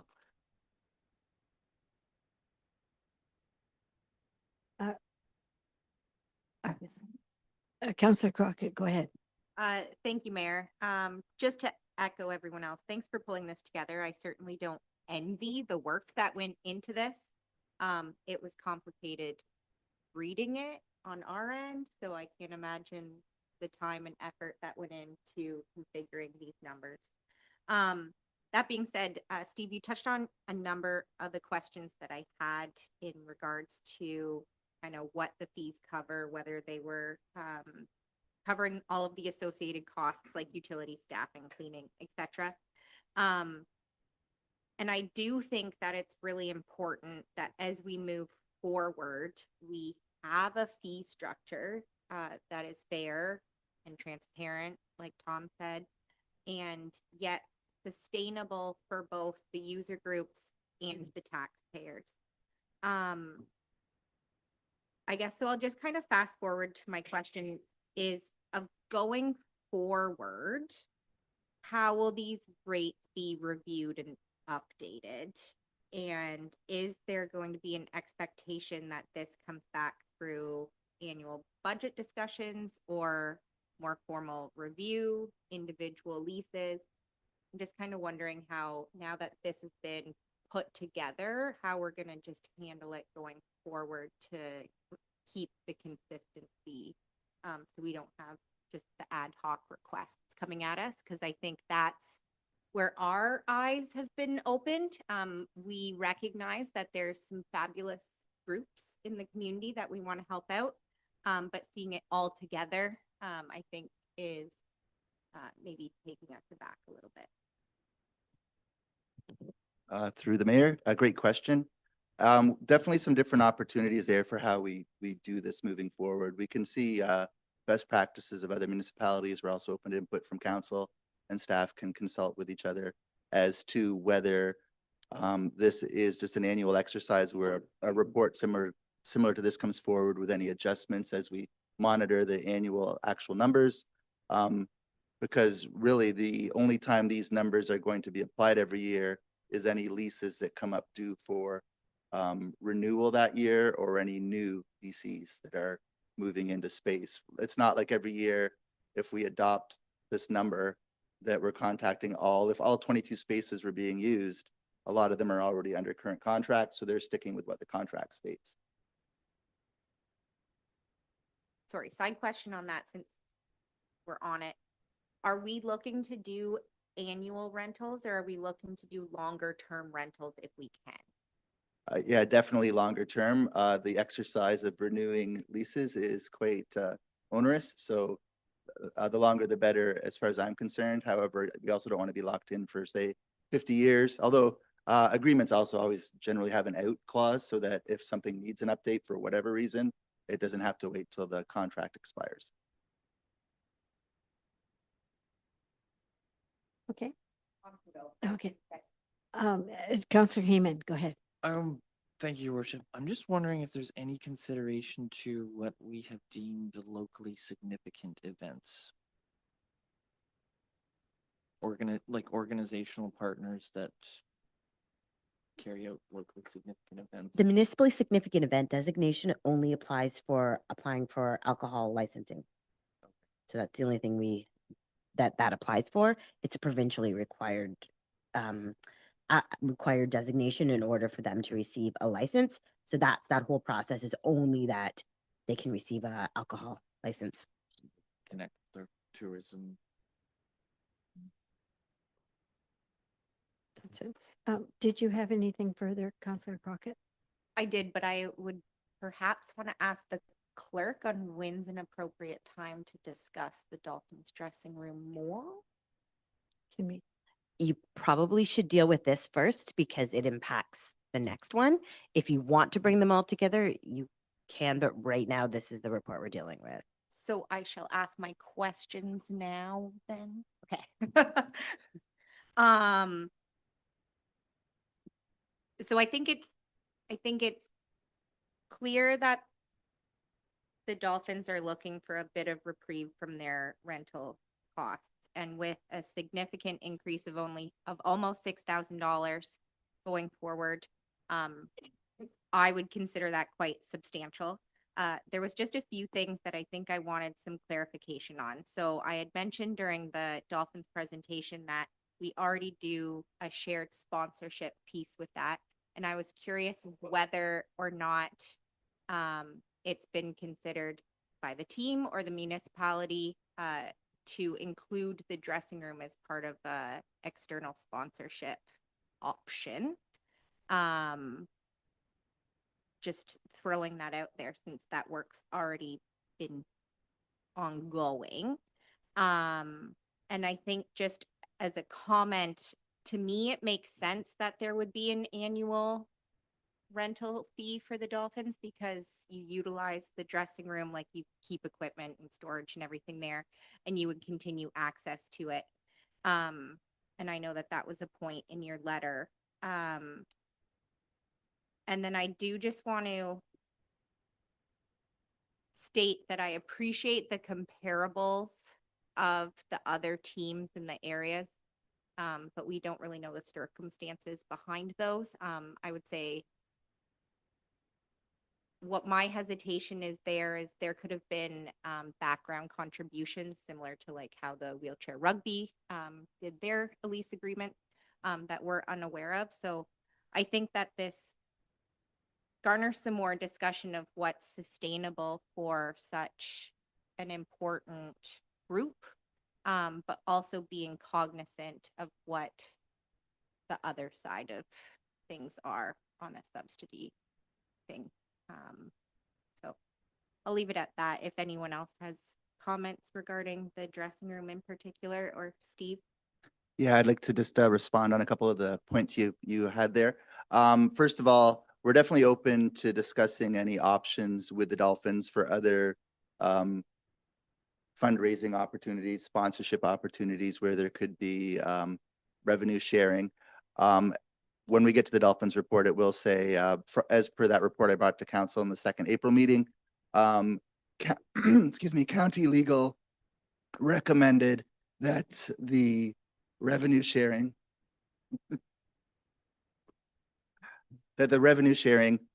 be a separate agreement. So we'll work on that next, but it's basically just putting into writing the existing agreement, the longstanding verbal agreement that we've had with the Dolphins and the 3 minor sports associations as per council's direction at the last meeting.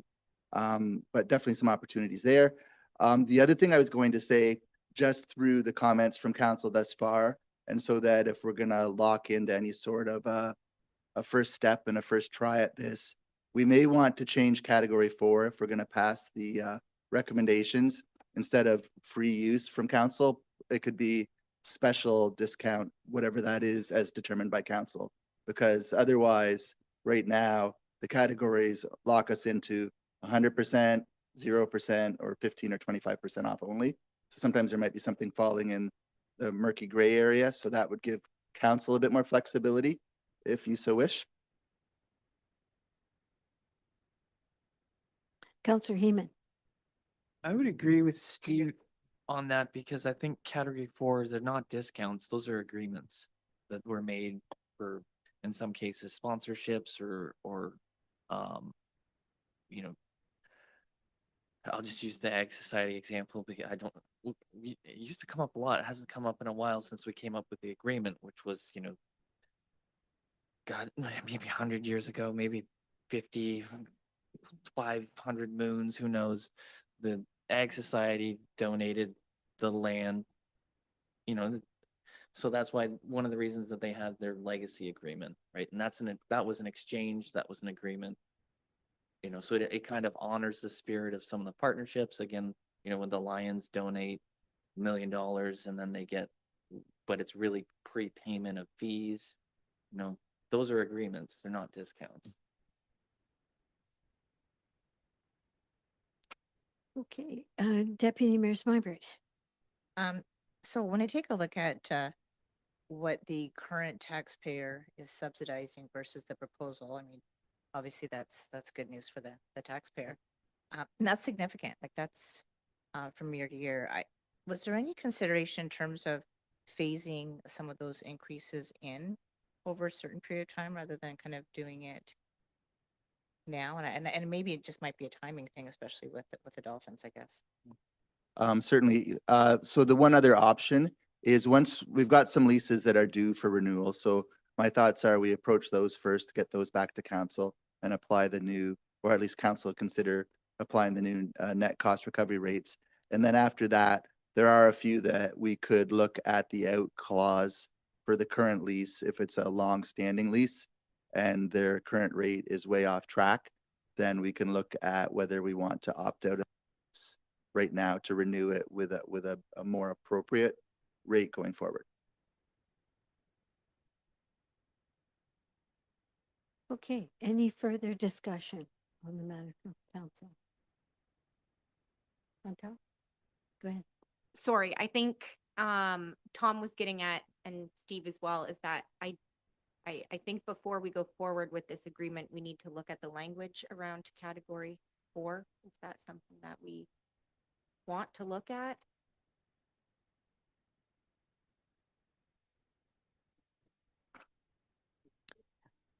Well, we have some options, including deferral on for another time to just further discuss the matter.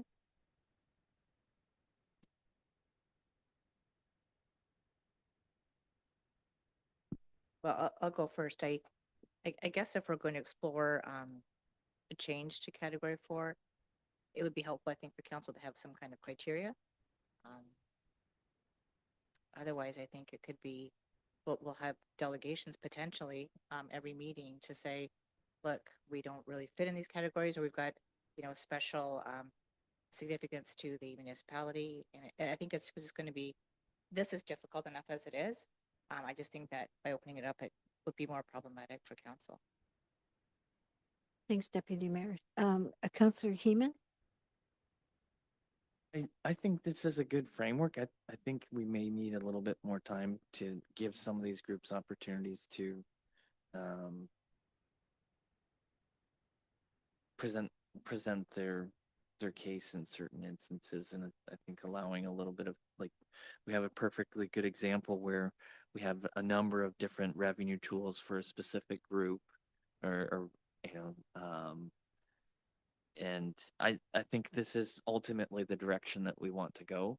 But if there's a way, like I think Deputy Mayor mentioned, a phase in, we have some spaces that are becoming vacant.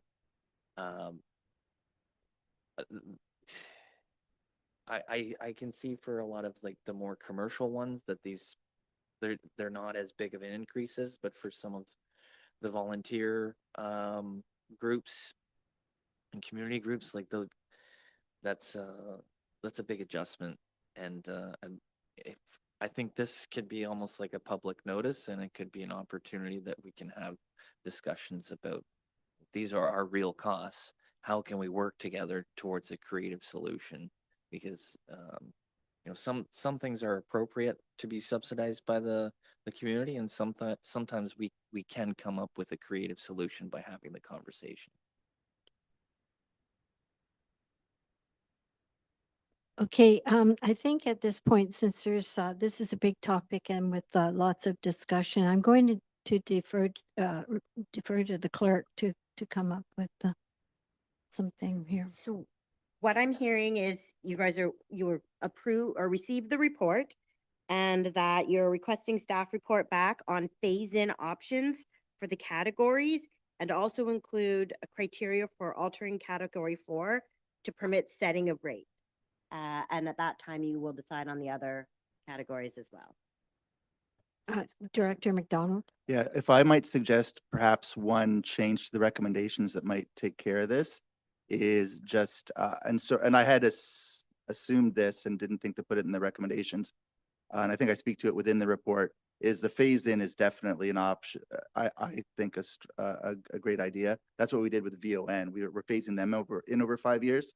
So perhaps under the categories, another recommendation is, and that council approves rate increases being the option of rate increases being phased in up to a 5-year term, something of that nature, or the term of the contract. They're not part of fees and charges currently. Because they're individual agreements and decisions. These will eventually be put in fees and charges, yes. But yeah, CAO, Bell-Chamber Glazer. Through you, your worship. So this is as a first exercise, this hasn't existed, right? So once council decides if they would like to have categories, then that is something that you can then include in your fees and charges, but until council has made a decision about the next steps, you can't.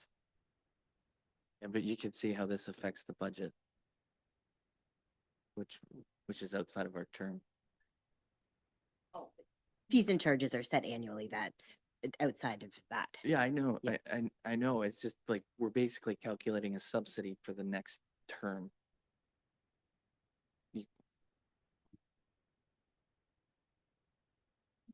There's always the option to defer. I agree with that. I'm not making an argument. I'm just putting things together. So just to the clerk, would it be prudent at this time to receive the report for information and then ask for further information via report from staff? So for, because I believe Director McDonald has stated that the phase-in is in his report. Is that? Yeah, I believe it's mentioned, but it's not put in as a recommendation at this point. So it could be So, added to the recommendation. Yeah, would you like to put forward a recommendation to do a phase-in over a number of years? Or would you like more information to come back on what that would alter the costs, like more numbers or? I guess in a sense, it's up to what Councillor Crockett, you look like you want to say something. So go ahead. Yeah, I think at this point I'd be comfortable with a deferral, but I'm not exactly able to articulate what I would like in a report coming back right at this second. But I think we're on this lines of that, is that I think we just need to see some visual of how this will be impacting the groups. And I think to Tom's point is there are more like commercially rented spaces in a sense, that I think this makes a lot of sense for, that perhaps in a upcoming more current agreement could go through. But then there's certain groups where I think a phased approach is more appropriate. And I think that's kind of the details that we're. You looking for a report back on a phase-in plan that identifies the effects on user groups already within the buildings? Is that kind of what you're looking for? No?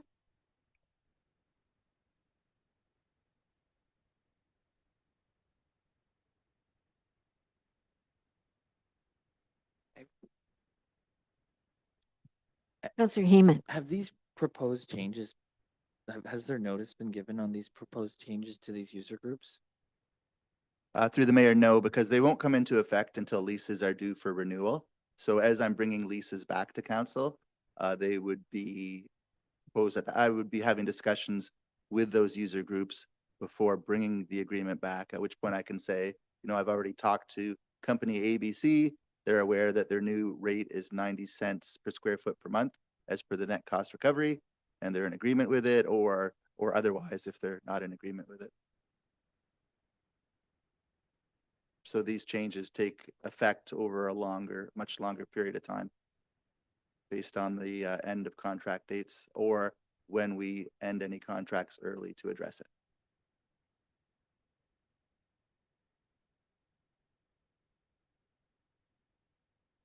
But the Dolphins is determined by this one. The two coincide according to the agreement end date.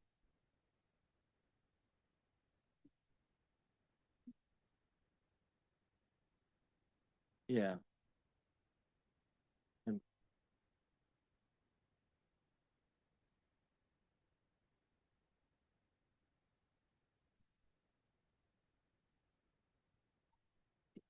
our Director of Finance. That would be a good person to talk to. Sure. So I think, when you look at this, I think this kind of just gives council the basis to have an amount that staff will bring forward to council for consideration for any new leases that are being, looked at.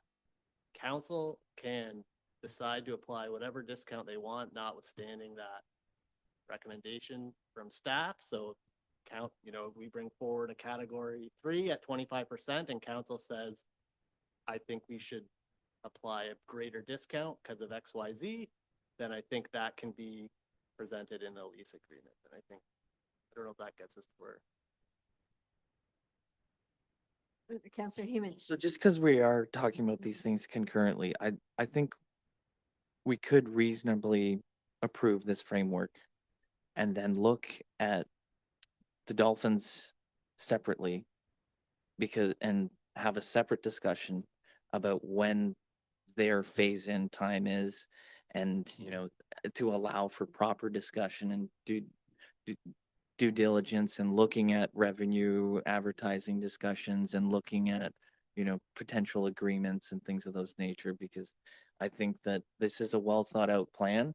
I think that we had a good presentation and a good cause, and I don't think we asked them why they came, and they didn't come because they knew their bill was going to go up $5,000. So, or 50, oh, they did? Well, he didn't say that on the floor. Anyway, sorry. But I don't know everything apparently, which is normal. So anyway, that's my proposal, is that we can maybe divorce some of the immediate and the long term. Then I think that gives us all the breathing room that we can actually be creative on these files. All right, so Ian, we'll break ranks here a little bit. Is there something else you would like to say at this time to council? Yeah, you would have to. You can obviously tell we're struggling a little bit with this one. All right, thank you. I think from my perspective, the only issue I have with the report and what's been put forth in the agenda is it assumes that all space is equal. It has 90 cents as the rate for a area of the front lobby, which is much more customer facing, versus our dressing room, which is in the back corner. There is limited public access back there. And I think when we consider the overall, I guess, use of that room and what would it be if we were not leasing that space, I think that's where I would like that to be considered. So when you consider areas of the Flight Exec Center, there is areas where there is a retail, I guess, application to it because it's in the front lobby. There are new areas of the building that have recently been put forth and the renovation that is there that are in better condition. And I think when you consider our area and its application of use and the fact that does it have another application outside of what we are using it for where it would be viable space for someone else to lease, I guess that is what we are asking to be considered. Okay. Sorry, can I quickly add? Quickly. Sorry. I guess I would ask how many other people are paying rent for a change room? We have a change room Okay. that we are in during games and during practices, and then otherwise we aren't there. Is it dedicated and locked, like for Yeah, your it is exclusive use locked. then? Okay. All It right. is locked. Okay. However, I think most change rooms are when they're not being used. Okay. Um, All right. we have an office space, like we don't want to eliminate having to pay rent, but maybe if we're trying to figure out structure, the structure is that change rooms may be able to be eliminated, and then we would be paying rent for our office itself. Okay, thank you very much. So I guess if there's not, is there something else from council? Well, I just want to respond to what Ian said. I understand that not every space is, equal to another, but we don't want to make this administratively burdensome either, right? So, again, I think where we're caught is, I think, like, I agree that this is the structure we should follow. It's just the timing of, I think, the Dolphins and that their agreement is up next. So I'm supportive of the structure, and I'm assuming though, and I just correct me if I'm wrong, there's still a negotiation that happens with that particular organization. Is there not, before the agreement comes back to council? Yeah, through the mayor, that would depend on the circumstance. So generally, I speak with the leasee in advance and have them on board with the changes. This one was very much more last minute because we were still massaging this whole lease approach until the report was due last Wednesday. At which point, at the end of last week, I shared with the Dolphins all the information for this report and their report and what the proposed net cost recovery rate is, but that's very late. And already knowing they were coming forward looking for assistance and not a higher rate, I knew that this was not coming in as an agreed upon lease, but for something that needs further discussion.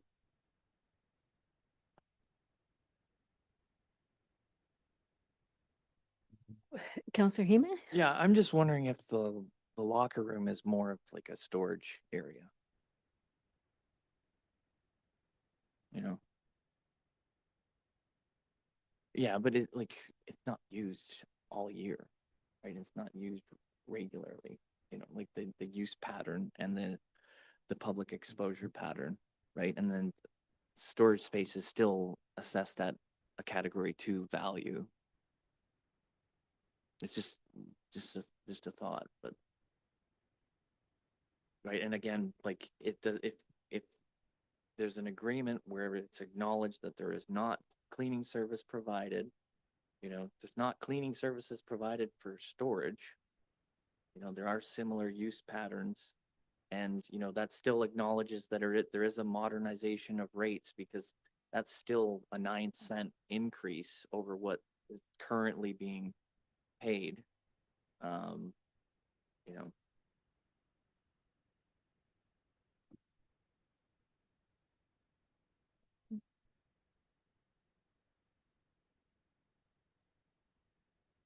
So obviously, council, we're struggling with this one a wee bit. We have a recommended motion.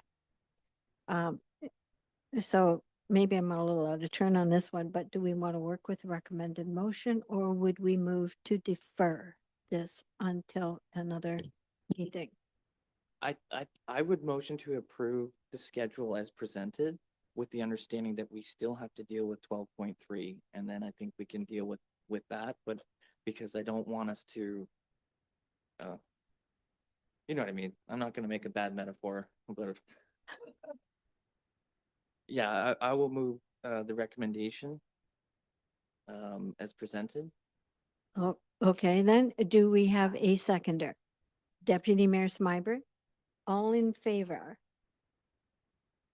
Anyone opposed? Okay. So that carries. Now, I'm sorry, Tom, but the 12.3, we will deal, right? But I was just wondering if, yeah, okay. I know that. All right, maybe what we'll do here is take a 5-minute break, okay? And then we will revisit item 12.3. Okay? All right then. Thank you, folks.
Director McDonald to speak to item 12.3, the Dorchester Dolphins Agreement Extension.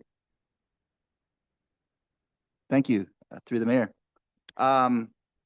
Thanks to Ian and Zach for the presentation tonight. Yeah, as they mentioned, they came to introduce themselves and kind of just talk Dolphins future with Devin and I a month or two ago. At which point, a lot of what they shared tonight, they were sharing with us, and I thought it was logical for them to have that opportunity for council to hear that directly from them. I wouldn't do justice to speak on their behalf, so wanted them to come forward and speak before we consider their lease extension. And so I'm really happy that was able to happen. So the report on this matter, it outlines some minor changes to the agreement, but obviously and understandably, the main consideration is the lease rate.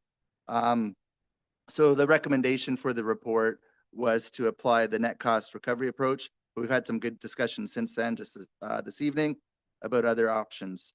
So we've already talked about what the proposed change would mean to be about a 58% increase to their current rate. So the one other thing I'll point out, besides all the other factors, is again, as mentioned in the last report, is supply and demand.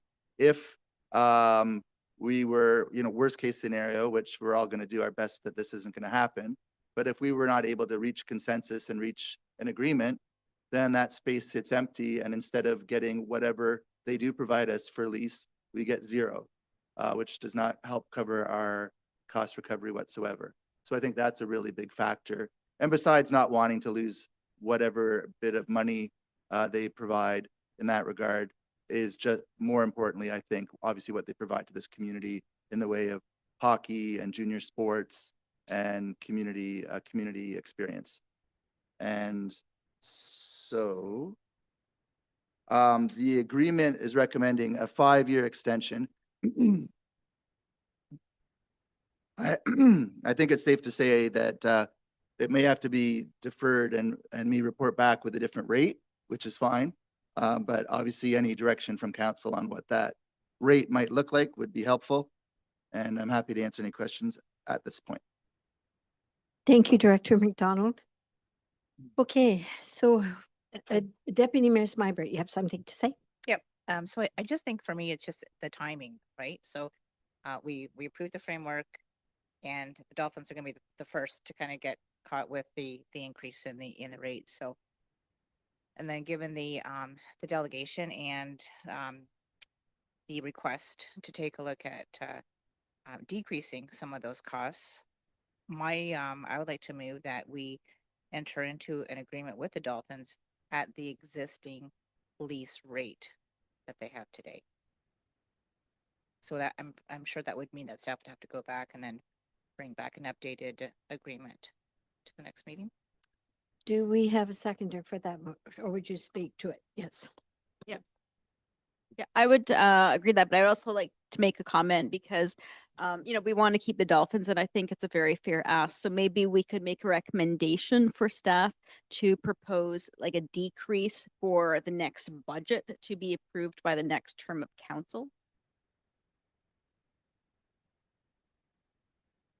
No.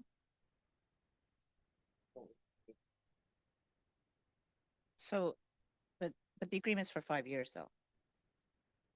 It can be for whatever, that was just a recommendation, but so we can change that term to whatever council thinks is appropriate, whether they want it to come back sooner for the next term of council to consider, or whatever other factors are important to you. Okay. Okay.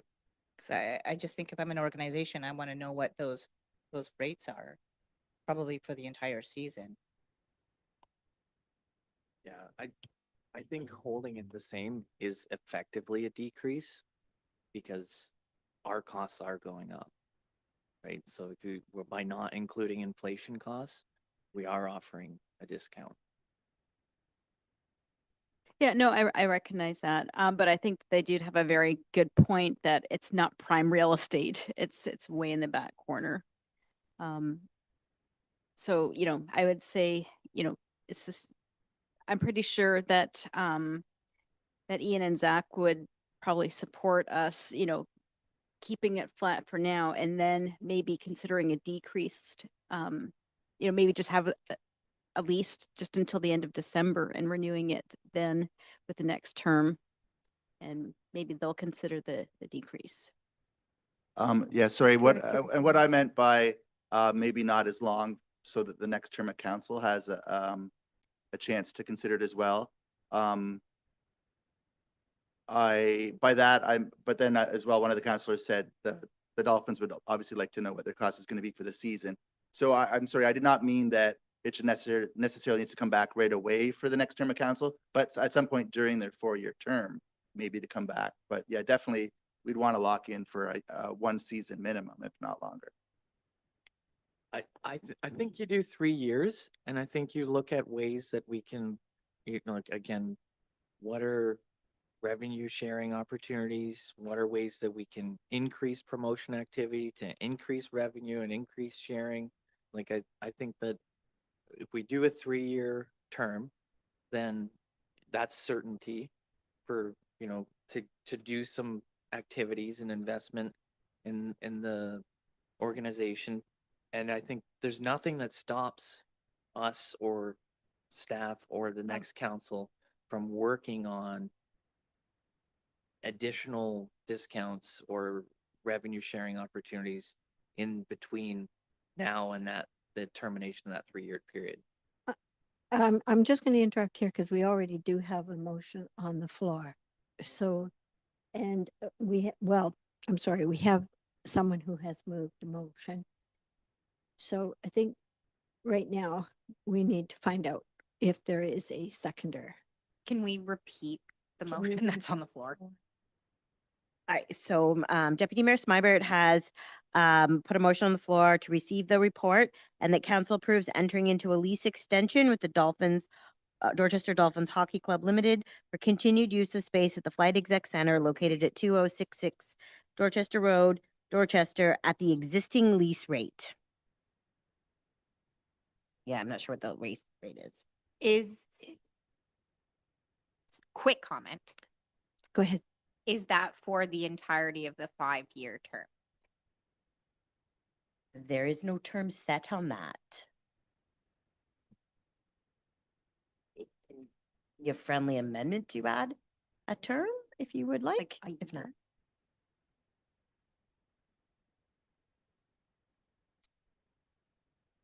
I'd be comfortable seconding that motion with, do we need a term? Yeah, Mhm. okay, sorry. For a 3-year term, but I just want to, and I know this isn't part of the motion, but the caveat that Tom is suggesting of looking at of alternate revenue sources to help, that I think is a really beneficial piece of the partnership with Thames Center and the Dolphins. So Deputy Mayor, are you comfortable with the 3-year term? That's a friendly amendment. Yes, I am. Okay, so we have a mover and we have a seconder with a friendly amount. All in favor? All in favor? Any opposed? 1 opposed. So that carries. Councillor Crockett, would you like to provide staff direction on the other part?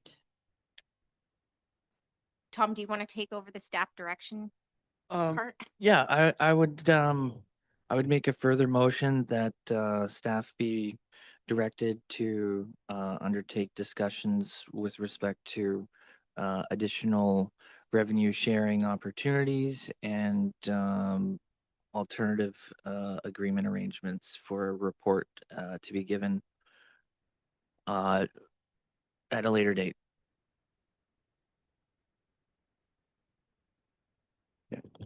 Yeah, I can definitely work with that, and I've already got some ideas. I think, just off the top of my head, my initial thought is we were gonna already put into an agreement the existing revenue sharing, And then I think potentially we add another option there for any other, we'll have to define within what physical space they could potentially sell other ads and what percent they'd get.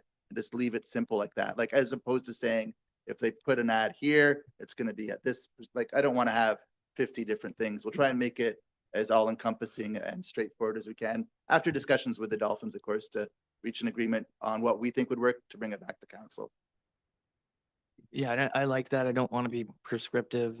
Like I don't think this is a fundraising campaign like some of our other more rigid activities. But again, like, you know, there was a comment about naming rights for the room or sponsorship or all these different things. You know, so Okay, so we have the motion. Is there someone to second it? Councillor Lockie, or did you want to speak to something else on? No, I Clerk just Lockie? wanted to thank Tom for articulating that into a motion, but Danielle's then. welcome to second it. It's Okay, all in favor? And none opposed, so that carries. Phew. Thank you, Ian and Zach, for your attendance here tonight. All right, so we'll keep Steve present for item number 12.4, RFQ results, rubber floor replacement at Flight Exec Center. I wish the guys had stayed to see how quick this recommendation's gonna go. That's the only impression they have of me now. I'm that guy. Yeah, I know. Well, at least they hung around for half of them, so that's good. Council has before yourself report CSF 015-25 regarding RFQ results for a rubber floor replacement at the Flight Exec Center. $190,000 was included in this year's capital budget for replacement of rubber flooring at the Flight Exec Center, used in those areas where user groups are walking around with skates on, hence the rubber flooring. We received 4 quotes, 2 of which were disqualified by county procurement for non-conformance with various requirements of the bid document. Advantage Sport is the recommended contractor with strong references and a price $13,000 under budget. This work would start as soon as the ice comes out at the end of this month, with the goal of having it completed before the facility goes crazy with summer playground starting on Monday, June the 29th. And I'm happy to answer any questions council may have. Did anybody time me on that one? Should have timed it. That's next. Thank you, Director McDonald. Are there any questions from the members of council on the director's report? Any comments on it? Want to give every opportunity here. All right, then. Mover and a seconder that report number CSF-015-26 be received for information, and that council hereby approve the awarding of the rubber floor replacement project at the Flight Exec Center to Advantage Sport at a cost of $173,626.50 plus HST. Moved by Deputy Mayor Smybert and seconded by Councillor Lockie. All in favor? Okay, thank you. I think you have another one here. Getting paid by the report again, right? Okay, 12.5 TLCC, a Thorndale Lions Center community ad hoc committee. Right, it's been a long night. Recommendations. Go ahead, Steve, before I make any more mistakes. It's pronounced Tulka. I'm not going to pronounce it. Never mind. You have before you report CSF 011-26. Since council first approved the creation of this committee and budgeting $240,000 of the deferred revenue from this facility towards design work for a shovel-ready future potential expansion, since then, this project has seen important refinements in the purpose and approach, followed by a very thorough review with no stone left unturned. The report recounts the many steps and extensive public consultations that have taken place to get us to these recommendations today. So I'm not going to get into that in great detail. Instead, I'll focus on the recommendations from the committee and staff's input on these recommendations. With regards to the committee recommendations for immediate improvements to the facility, staff are in agreement on all 5 items, totaling $134,000 in recommended work, using a portion of that $240,000 from the deferred revenue that was allocated to the project that this committee focused on. Secondly, with regards to future potential expansion of the Thorndale Lions Community Center and finalizing the site plan for the surrounding park, staff believe the most important decision at this point is how to proceed, as opposed to the exact features to include in the design. The committee recommends 4 focus areas for a future expansion, those being kitchen, auditorium, parking, and staff accommodations. Staff are recommending that those recommendations, along with all the other information collected through the meetings and open house and survey, are used as a starting point for the next chapter of this project, along with finalizing site plan for the park. As a result, these 2 areas should next be considered during the 2027 municipal budget meetings. And I'm happy to answer any questions you may have. As long as we keep them short. Thank you, Director McDonald. Does council have any questions or comments regarding the report? Councillor Heeman? Yes, thank you, Worship, and thank you, Director McDonald. I don't think he's underselling it when he said no stone was left unturned, and there was pretty good consultation on this, and I think the deliberations were pretty much unanimous that there would these were the priorities and these were reflected by the comments and both verbal and written at the meetings and surveys. And there was a firm direction that these are the short-term requirements. There were other higher priorities, but those higher priorities were agreed to be met through the medium and long-term activities. So I do think this is representative of the process. My only question is just with respect to the deferred revenue, because I know there was a certain amount allocated at the beginning, but then, and I know that sum in total was not all of the deferred revenue that was identified at the beginning of the exercise. So I'm just wondering where, I'm sure there's probably a cleaner way to allocate this fund of money in future, and with a reserve policy, that might be a good way to do that, so we don't go back to the back of the envelope calculation every now and then. But I'm just wondering, considering that we've identified, site plan work as the next stage, will there be enough funds to allow the committee to continue that work in the next juncture?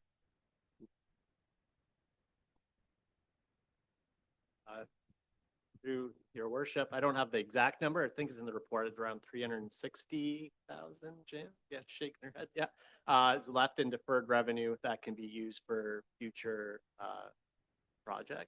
And then if there's other sources at that time that want to come before council to decide, that decision of council. Wondering if we can withdraw or allocate the funds requested from this recommendation from the deferred revenue and maintain the design reserve, since we have not completed those design activities as outlined in the inception of the committee.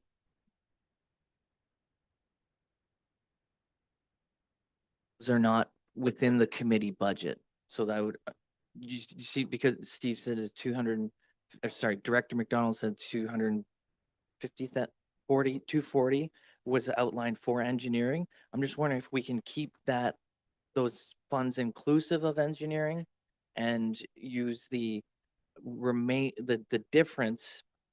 And if it does incur, in excess of that 240 that we're, I think that's fine. It's just if we can maintain the bulk of what was allocated for the committee for the activities intact, while still doing the investments in the current facility, knowing that we still have, another 100,000 plus sitting on the sidelines without allocation in the short and long term. CAO, Bell Chamber Glass, yeah.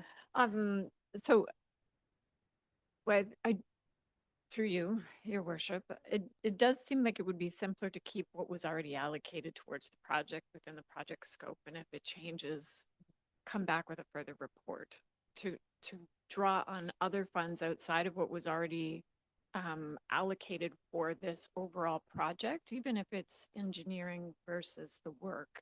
That's how we work in other project scopes. Anywhere else is the funds that are allocated or where you're using the total project costs from. I think what you're describing would be a budget amendment because you'd be pulling funds from another area in order to fund that particular project. So, yes and no. And this is why I am particular, is because the fact that we inherited this deferred revenue fund that is not well documented doesn't, that's why I'd like to maintain the documentation on the funds that we have available now. Like that there was, because there is outlined activities for the 240 for engineering.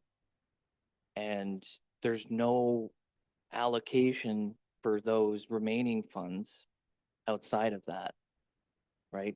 So, and so they aren't allocated to any other activity, and the revenue source is only known through memory at this point.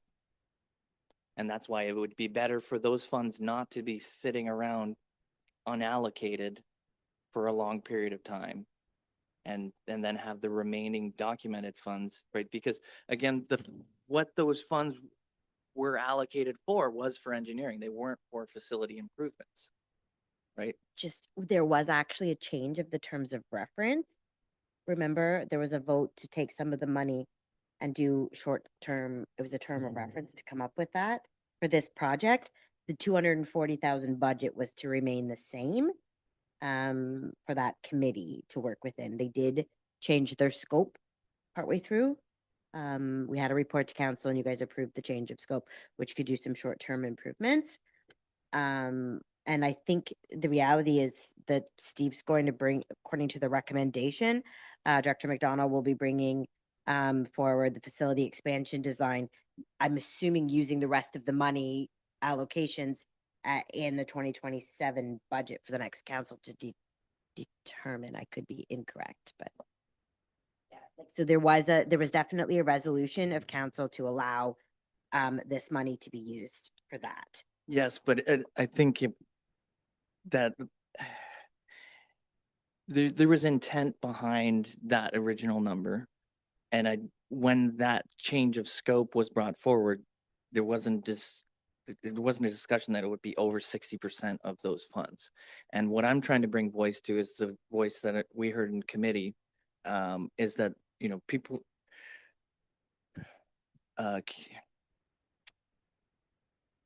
there's a concern that if the funds reserved for engineering are spent, that they won't be reallocated.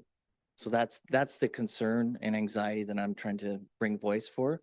And again, the fact that we have the funds in an unallocated reserve, or not, it's not a reserve, like yes, so they are earmarked for this facility and they have historically been used for these facilities improvements. That revenue pool be used for facility improvements, and that pool has inherently acted as, you know, one-time improvements to the property, which is no different than this proposal. Through your worship, I don't know if this helps at all, but the $240,000 capital project is funded from deferred revenue. I just want to make sure we're clear on that. So it's the same amount of money so we're drawing from that deferred revenue, but we're drawing from the capital project because it's funded from that deferred revenue. So I don't know if that helps or makes it.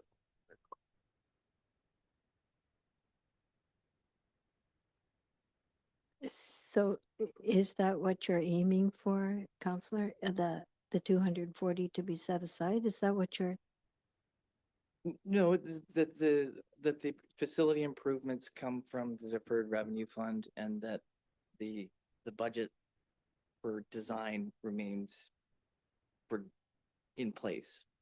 Right, so essentially it would be like a budget amendment to use the deferred revenue for these facility improvements in lieu of the current committee budget. So it'd be I just need to have in my own mind clear, like it'd be like the funding it two- from reserves instead of funding it from the budget. yeah, and 134.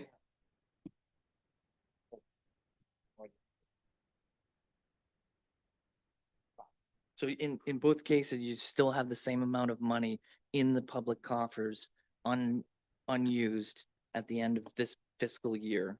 The difference is that the one would be earmarked for a specific task versus one being earmarked for a specific use case.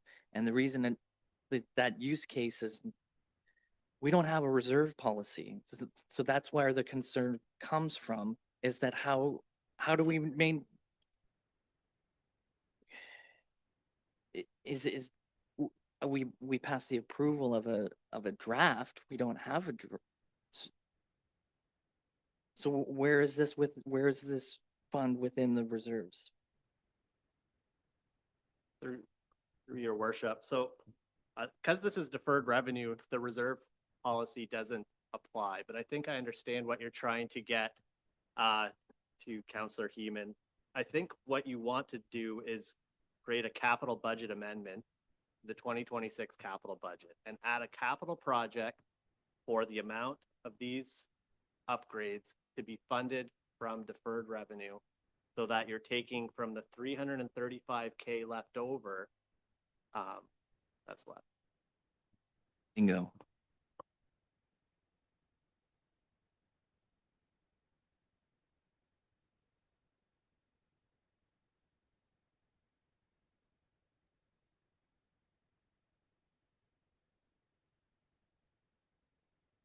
Let other people talk now too.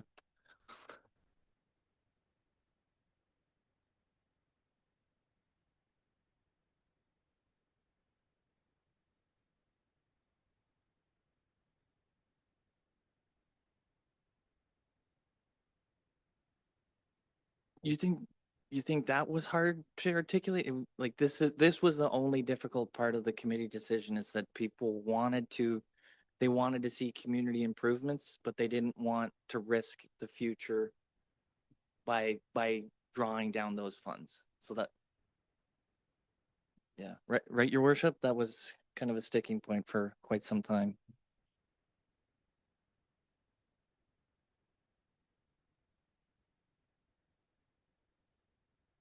We're just taking a moment to make sure that we have the wording proper. You worded. And why this is relevant, because as an ad hoc committee, this committee largely moves forward. So you will have continuity of actors. And so if there's continuity of budget, then that allows them to continue where they left off. It also removes the final and that, because you won't need to allocate that in an expansion design in the 2027 budget. So replacing that and that would be, and that a capital budget amendment be approved to allocate 134,000 from deferred revenue for these improvements. Is that all you need, or do you need more? I would say just to set up a capital project. I don't know what to Okay. call it. Deferred revenue for Community upgrades. or something. TLCC improvements. Set a deferred revenue for the TLCC improvements capital project. Okay, so it's that you're approving the 5 listed improvements and that a capital budget amendment be approved to allocate 134,000 from deferred revenue for the TLCC improvements capital project. Okay. So is that what you're moving, Tom? Please.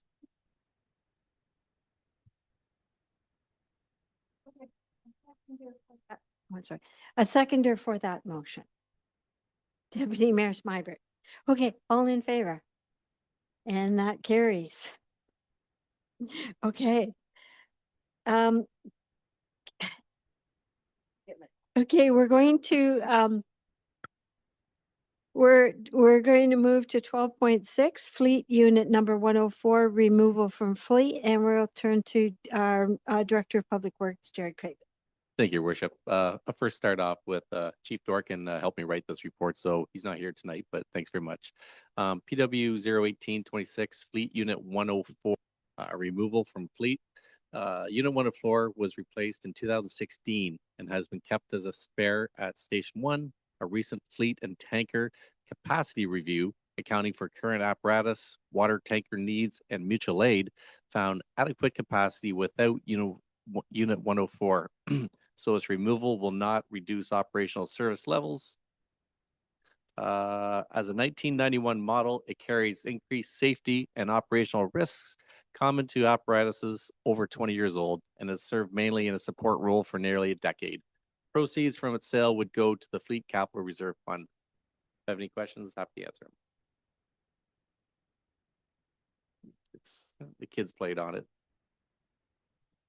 All right, any questions from the members of council regarding Mr. Craven's report? Okay, and if that's the case, that a mover and a seconder, please. Councillor Lockie and Deputy Mayor Smyberg, all in favor? And that carries. Thank you, Jarrett. Turn to the clerk for item number 12.7, restricted acts after nomination day considerations, brackets lame duck. Next slide. Okay, really quickly, lame duck status is not a foregone conclusion at any point in time. It is under Section 275 of the Municipal Act. That acts may be restricted if a threshold has been met by nomination day or on the day the voting is tabulated. Slide. The two trigger points are, as I said, the close of nominations and the election day, and they would stay in lame duck status, which would restrict certain acts until the day the new council is sworn in for us, which is November 16th, 2026. I'm moving through this quickly, I'm sorry. So what is the test to determine lame duck? I gave you some scenarios here. It says at least 3/4 or 75% of the current council could return, then no lame duck. So what does it mean for us? It means at least 5 members of council, of the 5 members of council, at least 4 need to return or could return, and then there would be no restricted acts. Next slide. The acts that are restricted, of which there are only 4: the hiring or firing of municipal employees, the appointing or removing of municipal officers, such as the CAO, the clerk, or the treasurer, the selling of municipal property valued greater than $50,000, and making an unbudgeted expenditure or liabilities also greater than $50,000. What is not affected? Routine planning applications and statutory planning processes, budgeted projects and pre-approved contracts, any emergency response actions, and quasi-judicial body decisions such as Committee of Adjustment, Court of Revision. These do not, so you still have lots of important work to do, and none of these will be affected even if you do end up in lame duck. I know I went through that very fast. My recommendation is to direct me to bring forward a necessary bylaw to appoint the chief administrative officer, the delegated authority to hire or remove any statutory officer from employment, the authority to hire and fire as delegated, but restricted to not exceeding the overall allotted complement of number of staff positions. Just an FYI, you already delegate the CAO to hire and fire. This just means she cannot exceed the number of positions already budgeted for. The disposition of any real or personal property of the municipality exceeding 50,000, and to be the approval authority for any expenditure outside of the current budget exceeding 50,000. The CIO shall also submit to council an information report, containing details relevant to any exercise of delegated authorities during the time. Thank you to Jana for that report. Any questions from the members of council? Okay, a mover and a seconder. Moved by Councillor Crockett, seconded by Councillor Lockie. All in favor? And that carries. Okay, the next item is item number 13, reports of committees. Oh, actually, no, we missed one of mine. Did Oh, sorry, we missed the added report that I did. The establishment of the Joint Compliance Audit Committee. It's somehow. I don't see it. It's not on your. Anyway, sorry, the establishment of the Joint Compliance Audit Committee for 2026. So this is the joint committee that is being run by the county. We are legislatively required to have a compliance audit committee. And so this is the one Paul mentioned where Marcy and the staff at the county is taking the lead on running it. They asked that all municipalities join, have a bylaw passed in time for May 19th to start advertising positions. So this is my report. If anyone has any questions, let me know. Any questions? Okay, a mover and a seconder for the report. Deputy Mayor Smybert and Councillor Heeman. All in favor? And that carries. Okay, thank you. The next one then is the reports of committees. So items listed under the reports of committees are approved by council in one motion. Council members may request that one or more items be separated for further action. The only one that we have before you is 13.1, and we're asking if council's willing to approve as presented. Councillor Lockie and Councillor Crockett, all in favor? And that carries. The mayor's report. Try and speed read through this a little bit. I'm pleased to present a summary of my activities during the month of April. The month started with a meeting at Thames Centre Council, this time held in Thorndale, one of two meetings held annually in the village. Meetings of Middlesex County, a meeting of Kettle Creek Conservation Authority, a further meeting with our local MPP Rob Flack, who was invited to join with Mayor Morgan of London and several local municipal mayors and the Warden of Middlesex County to discuss matters surrounding the amalgamation of the conservation authorities. Also surrounding the amalgamations of the CAs, a local meeting with chairs, vice chairs, and general managers of the Long Point Conservation Authority, Kettle Creek Conservation Authority, Grand River Conservation Authority, and Catfish Creek, and they are all now regionally known as the Eastern Lake Erie Regional Conservation Authority. April 21 saw our annual volunteer appreciation breakfast in Thorndale, an excellent chance to do something special for all the people who give of their time and energy to helping out in Thames Centre.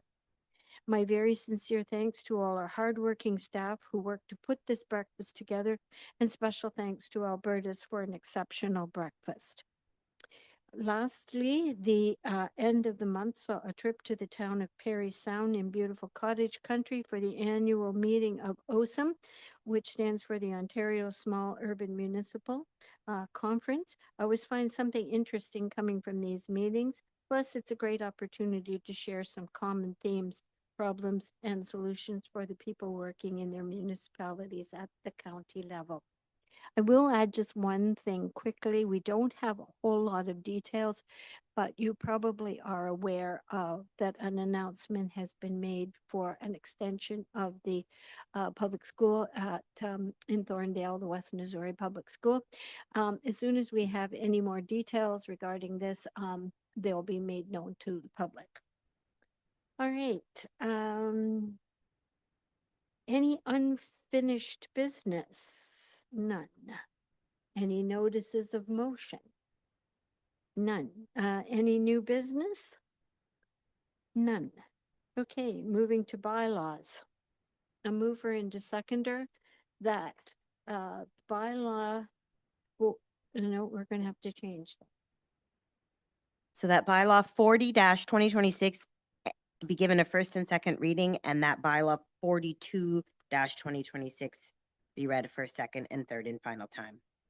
All right, mover, Deputy Mayor Smybert, and seconder, Councillor Lockie. Okay, all in favor? And that carries. Are we complete? Okay, so at this time, council will be moving into closed session for which there will be no live streaming. The live stream will resume once the closed session portion has been completed. So a mover and a seconder to move into closed session at 7:57 p.m. pursuant to section 239(2)(e) of the Municipal Act, in order for council to consider litigation or potential litigation, including matters before administrative tribunals affecting the municipality or local board.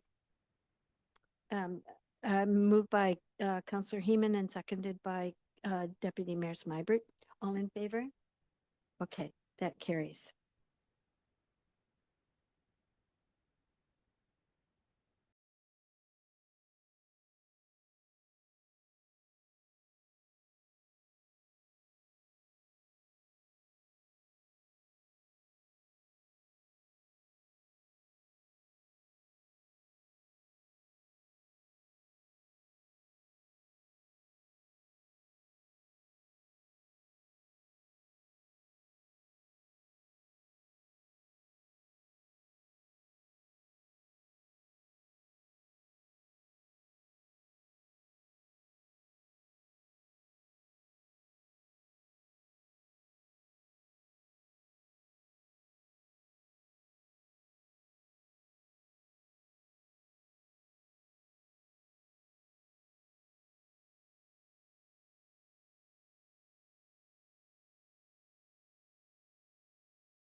Okay, ladies and gentlemen, we're back in open session.